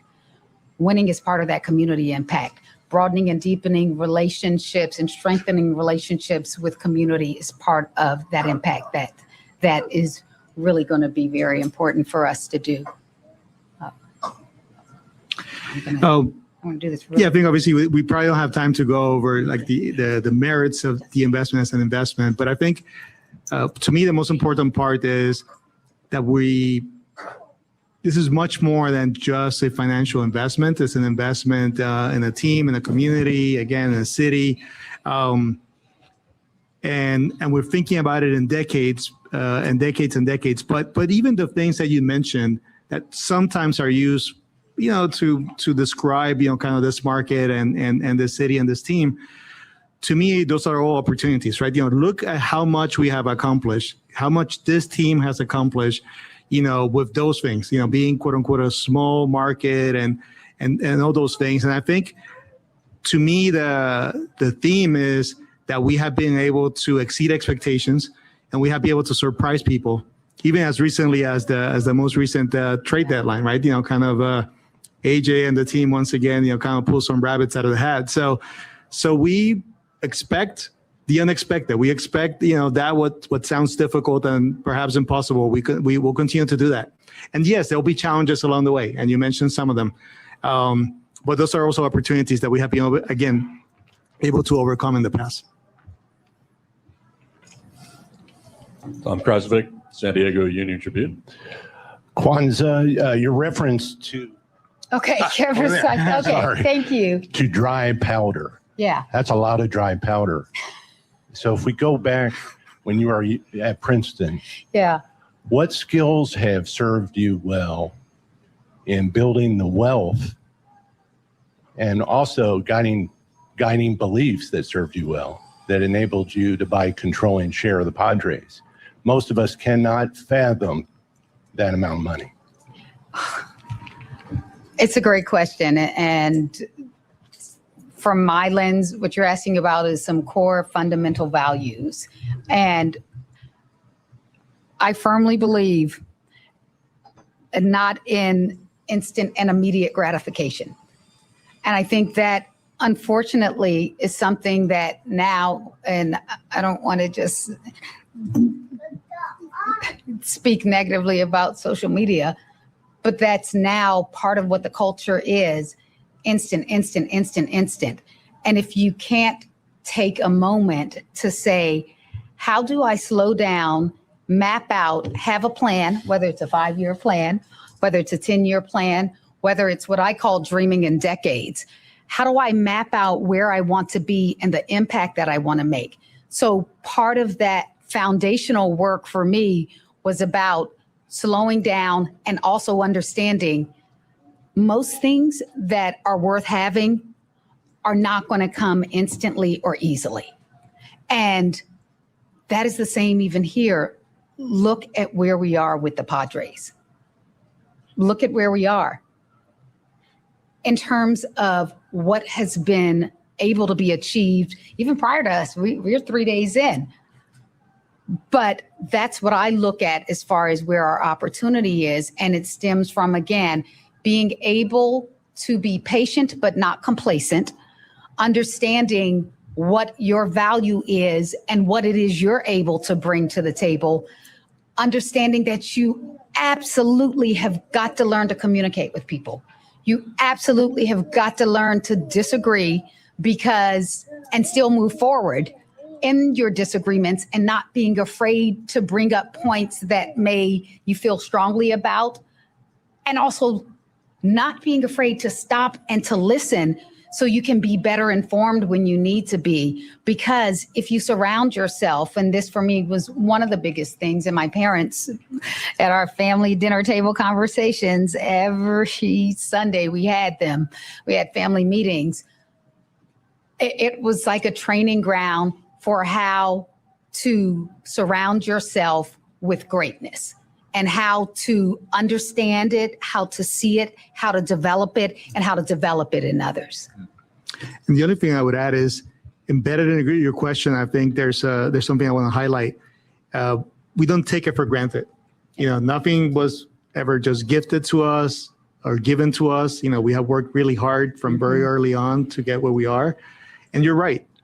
In some respects, I cannot even fathom yet, kind of that we're the owners of this great team. But it was a long journey, and we don't take it for granted. And I think that will help us, in the journey. And the other thing is, even though, yes, there's a lot of success in our story, but there's also been failures. There's also been ups and downs. And again, I think it's how you recover from those downs, the grit, the resilience that allows you to wake up the next day and to do it again. And to try again and not lose that hope, right? Not lose the possibility of that dream. And we're bringing those two things, I think, to this team, to this city, that resilience and that feeling or that sense that, we don't take anything for granted. Dennis Lynn, The Athletic. Hi, Kwanza and Jose. Welcome to thank you. San Diego. I'm wondering, did either of you ever cross paths or meet Peter Seidler? And when he was spending all that money a few years ago and attracting a lot of questions and criticism around baseball, did you have any impressions from afar, and did that affect the way you view the Padres?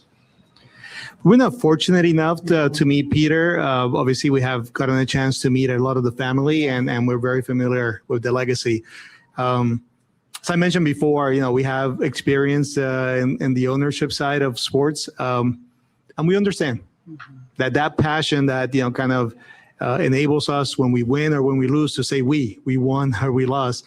It's the same passion that sometimes the same energy that sometimes get directed at players, at managers, at owners. What I would say is that is certainly part of the journey.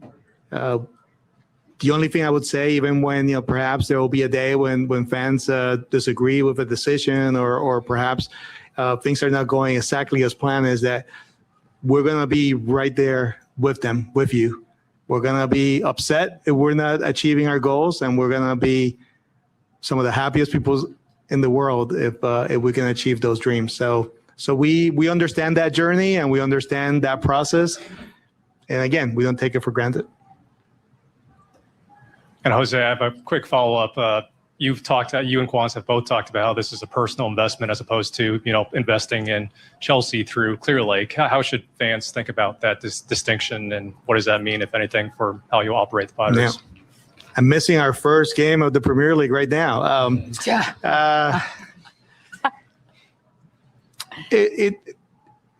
We talked about this. Listen, I think we bring. And in this case, I bring the same passion that I have for Chelsea, I bring to the Padres, but it is different because it is a personal investment. So this is a family investment that involves, of course, Kwanza, myself, a lot of the other members of our extended family. And as a result of that, our perspective is multi-generational, right? Our timeline and time horizon is multi-generational. In all cases, there are a lot of commonalities, which is, we're owners, but really stewards of a team, of a club. And we always have to have that really long-term perspective. In this case, we are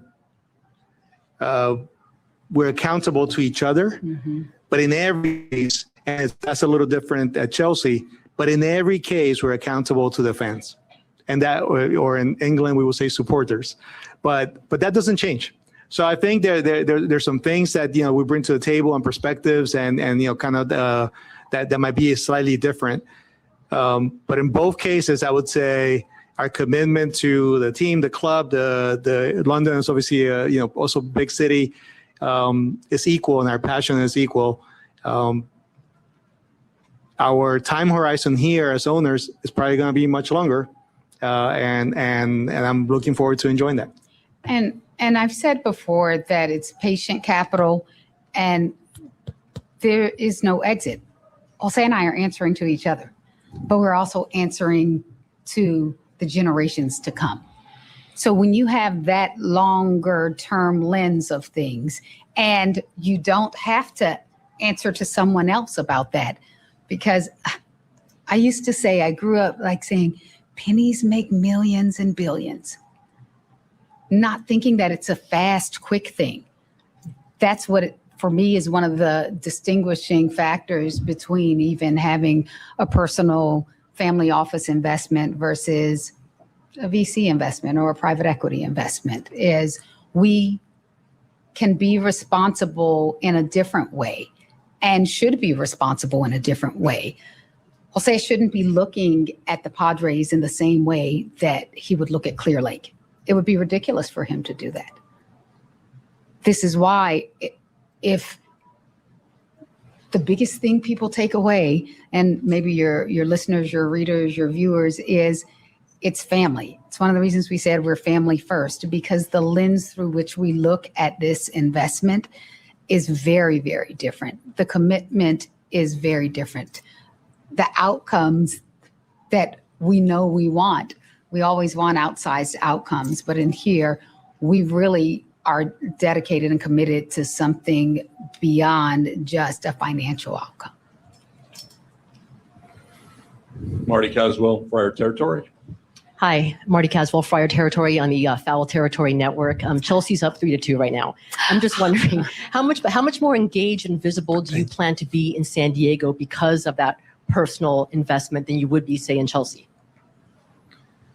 Well, yeah, I think we don't need to contrast everything with Chelsea. Chelsea's an amazing football club, and London is an amazing city. But speaking about San Diego, I think we're deeply committed to do more. I think, as I think we have commented in the past, we understand that sports is just much more than sports. Sports is just much more than the business.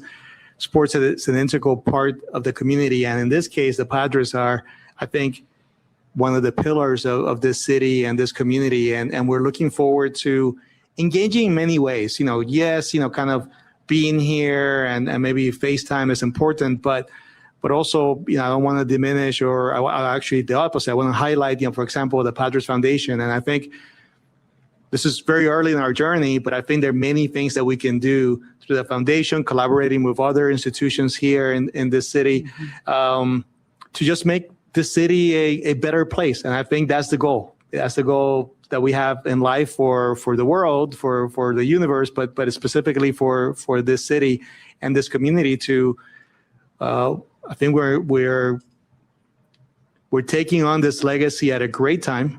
But I think there's always more that you can do, and you can always live the world a slightly better place than you found it. And that's our aim here. And one thing I'll add to that, and I kind of half joked with Eric, but was not really joking, is that if you all understand, I'd like to think very critically about a lot of things, and most importantly, very intentionally about a lot of things. So with us wanting to make sure our presence is here, we want to find a place and a space to be here. And although we've spent quite a bit of time in San Diego enjoying it when we come to visit, it's going to be different enjoying it when we have a place and space here. So my joke, but not really joke, is I'm going to ask all of you all, please send out a beacon, tell people to let us know where and what do you love about your neighborhoods, about your cities, about your communities, because we're trying to figure out where we want to be. We know there's North County and Del Mar and Coronado and downtown. There's so many different places and spaces, but we need your help. So help a family member out and give us some tips on where you think would be great, because that really will also help us be even more present here, and we're so excited about that. Kwanza, you've done a lot with your foundation. What are you planning to do here in San Diego in the community? Oh, back to what Jose said. First thing is listen. And I've said this before. I want us to go on a listening tour. Even, Eric, if you remember, when we didn't even know if we were going to be victorious in this, but we had a hope and we had a dream. I had said, hey, if we get this, I want to go on a listening tour. And you were so great saying, okay, if that happens, we'll have some people you can meet and talk to. And for me, when you ask that question about from a philanthropic lens to what do we want to do, it's hard to imagine what we can do without knowing what has already been done. So I want to be able to see where and how and what has been done within the area, within the region. Where are there areas of needs? Already there's been so much that's been done. Again, Peter's legacy in doing a lot with the homelessness.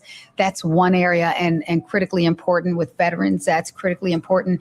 Education for us is foundational to so much. And San Diego has some amazing educational programs and schools and opportunities. So, there's a term, and when I think we got a gift, and you all may see it at some point because Eric told us that we're going to get a jersey. So I'm very excited about this. And we even got to select our numbers. So I'm very, very excited about this. So the number that I selected was 00. I could have done one, like we're number one, but I did 00. And one of the reasons is because there are zero limits that we have, zero limits, and there are infinite possibilities. So when I'm answering the question that you're asking about the lens, again, from a foundation or from a philanthropic lens, there are infinite possibilities of what can be done.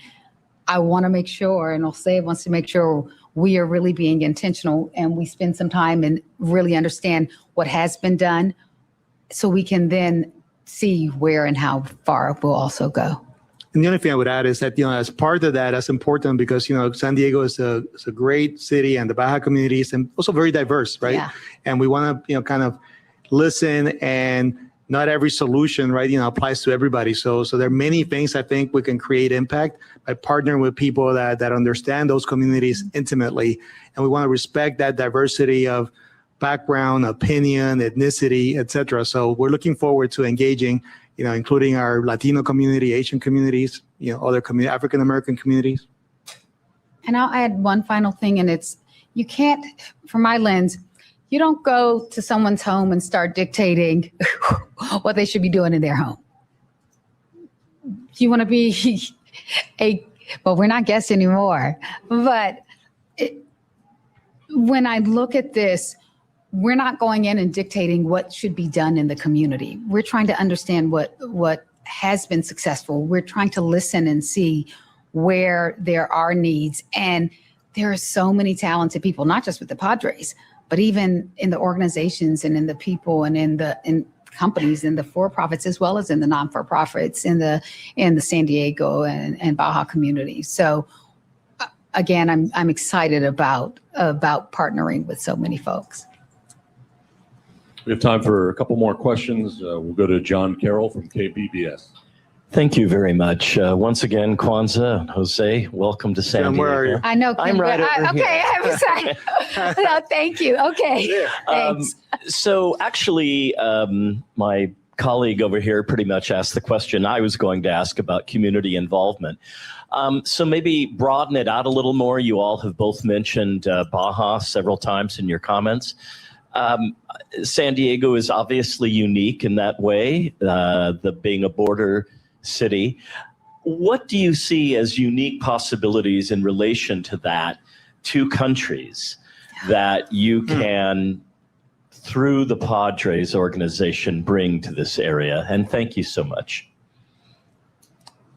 Ooh, I'm saying ooh because I want to ask you that question because I'm convinced you have a great answer for it. Even you're asking it. We live in a world and a space and a place in San Diego and in the Baja communities too, where there is such a sense and source of pride. We see some of our friends from the Sequan tribe that are here. Mm-hmm. And you talk about a sense and source and place and a long-standing place that's been here that opens up the world and the lens.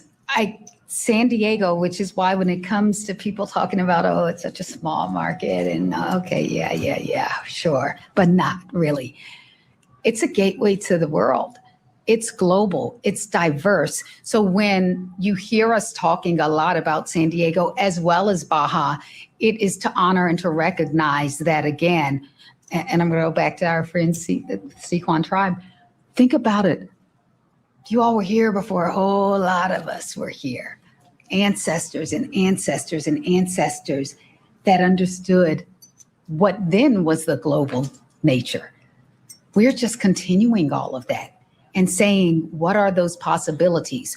So when we look at, I think it's an opportunity to be able to say, we're the only ones out of all of these teams in the league that have this incredible place and space and opportunity. And what it means, even, I thought I had my hat and the jersey on. City Connect uniforms this year. What is that? I love those uniforms. Exactly. That's opening up to the world. That's a global gateway. That's understanding that we may be here and we may be San Diegans and part of Baja community, but we're part of something even more and bigger.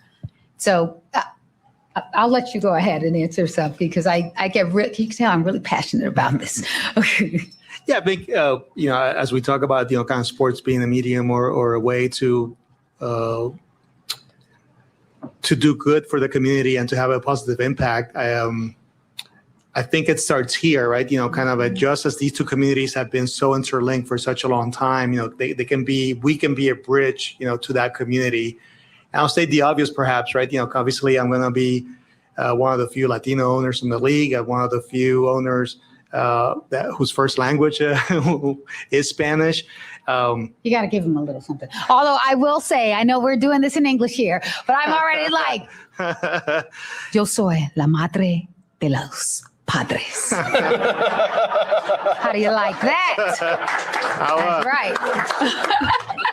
I'll do some of my Spanish a little bit later. I would also like to acknowledge, right, kind of one of our partners, second largest owner in the team is going to be the Harpaloo family, who's already has a long history with the team and has and are here with us. Thank you all. Yeah, thank you. And it has a storied kind of franchises, I should say, in Mexico.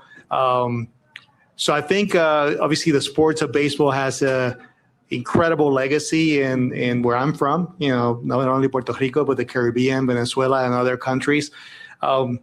So I think one of the things that's important about sports is that it has the power to unite and to find common ground in a different space and place, like Kwanza would say. So I think the team is already doing those type of things, like the City Connect uniform, which I do truly love.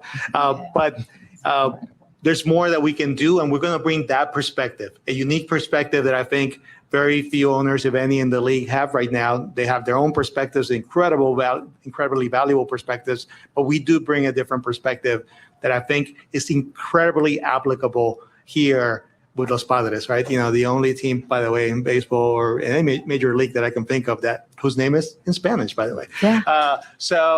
So incredibly excited about those prospects, and again, deepening and expanding and enhancing the work that is already being done by the team. Back to Kevin Acey. Eric, this one's for you, if that's all right. You've been with the club for quite a while, worked with a lot of owners. I wonder what stands out about your newest bosses?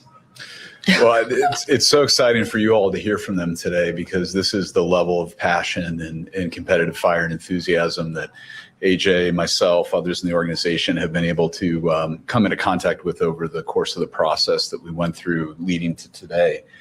But yeah, this will be the fourth ownership group over 16 years that I've been a part of here. And I can't think of a better fit for where we need to go as an organization. I think we've accomplished a lot. Obviously, we've not yet accomplished our ultimate goal. And I think to take us there, there's no better match than Jose and Kwanza. And we're all just incredibly excited to keep doing what we get the privilege of doing here. You know, working in professional sports and baseball in San Diego, it doesn't get much better than that. With that, we will conclude our press conference today. Congratulations again to Jose and Kwanza both. We look forward to seeing you all again very soon. Can I ask you all to smile and say cheese, please? We're super excited.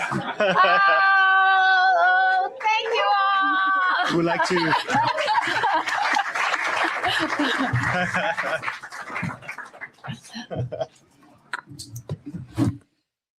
Well, that was the introduction of Jose E. Feliciano and Kwanza Jones. Press conference here on 97.3 The Fan. He's Frank Marchese. I'm Braden Surprenant. We're the Braden Surprenant Show. Sam Levitt will be live at Petco Park, and we're going to get it back down to him in just a little bit as we kind of wrap up our show for the day. Gwen and Chris are going to be up next. But just overall, my initial reaction is it's awesome. Kwanza Jones was so excited to be part of this organization. Jose E. Feliciano is so excited to be part of this organization, be part of the city. And I thought the entire vibe was very positive. And this is what you want as somebody that owns your franchise, somebody that wants to be competitive. They kept mentioning they want to win, but also the competitiveness. I mean, Kwanza Jones ran track and field at Princeton at a D1 level while also getting a very difficult education to achieve. I mean, she obviously has accomplished a lot. Jose E. Feliciano has accomplished a lot. And I think this is exciting. I think these are exciting times to be a Padres fan, because you want to hear that competitiveness. That was probably the most energetic introductory press conference I've ever seen. I mean, they were so stoked to be here. And, I thought that was great. And we'll see, what type of part of the community they want to be here in San Diego. But I thought that was an awesome start to their tenure now as the owners of the Padres. I mean, I once they mentioned that they have been officially owners since Friday, I immediately was like, you know what? They are undefeated. And Jose jumped on it immediately. Jose E. Feliciano was like, hey, undefeated as owners. But I think they did a really good job of setting the precedent that they're here to try to, they want to win. This is an organization that matters to them. This is a city that matters to them. And I loved everything about it. And I think a lot of people enjoyed, some of the energy that they brought today. And I think that was great. I mean, it's an introductory press conference, and they're going to say a lot of the right things. And I mean, they're people are going to have their opinions on, the ownership group once they start making decisions. But there is no doubt in my mind that they, that they didn't just absolutely want to be the owners of the Padres. I mean, you heard Kwanza Jones say, she was shocked that they were even available to purchase. And they are like kids in a candy store, overjoyed about owning your favorite ball club. And I think that's great. I love the vibes today. I thought they were awesome. And we knew that a lot of the positivity was going to be there today, but it's going to come down to, some decisions they make. And I agree with Jose Feliciano. I mean, they got to learn first and see what it's like. But they're longtime baseball fans. They wanted to be part of this organization in particular. They wanted to have something in their own that they could have together. And I thought it was great. I thought it was a great sign for this ownership group. And I really appreciated what they had to say. And I thought that was fun. That was like one of the more fun press conferences that we have had. I mean, I thought Kwanza Jones just let her be herself. So many times you do these press conferences for managers and new players, and everything's about trying to stick to a script. I thought you actually got to know these people as people, and that was great. I think it really was. Yeah, no, it was fantastic. And a lot of fun to hear all the energy coming out of Kwanza, and Jose seems very much like the calculated, more realistic mindset, business mindset. And Kwanza, she sounds like the energy that's going to be behind a lot of this.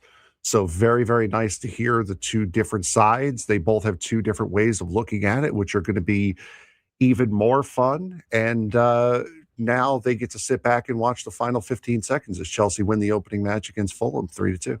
Yeah, I'm glad that they dropped that on there too. How she was stoked about just getting a jersey, getting a jersey and a hat. They love the City Connect jerseys.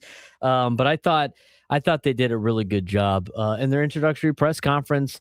You're gonna get some of it out of like what they were, what their goals are and their aspirations, obviously. But the majority of today is about getting to know them for the first time, because this is the first time that we actually get to know.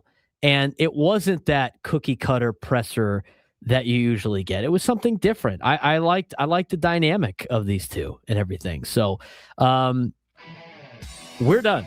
And we're going to head to break, and Gwen and Chris are going to take over. They're going to go down to Sam. Is that the plan? So stay tuned for that. Gwen and Chris coming up next. They're going to give the full recap. For Frank Marchese, I'm Braden Surprenant. We'll talk more about this tomorrow as we finish up the day. More from Sam Levitt down at Petco Park on Gwen and Chris on the other end.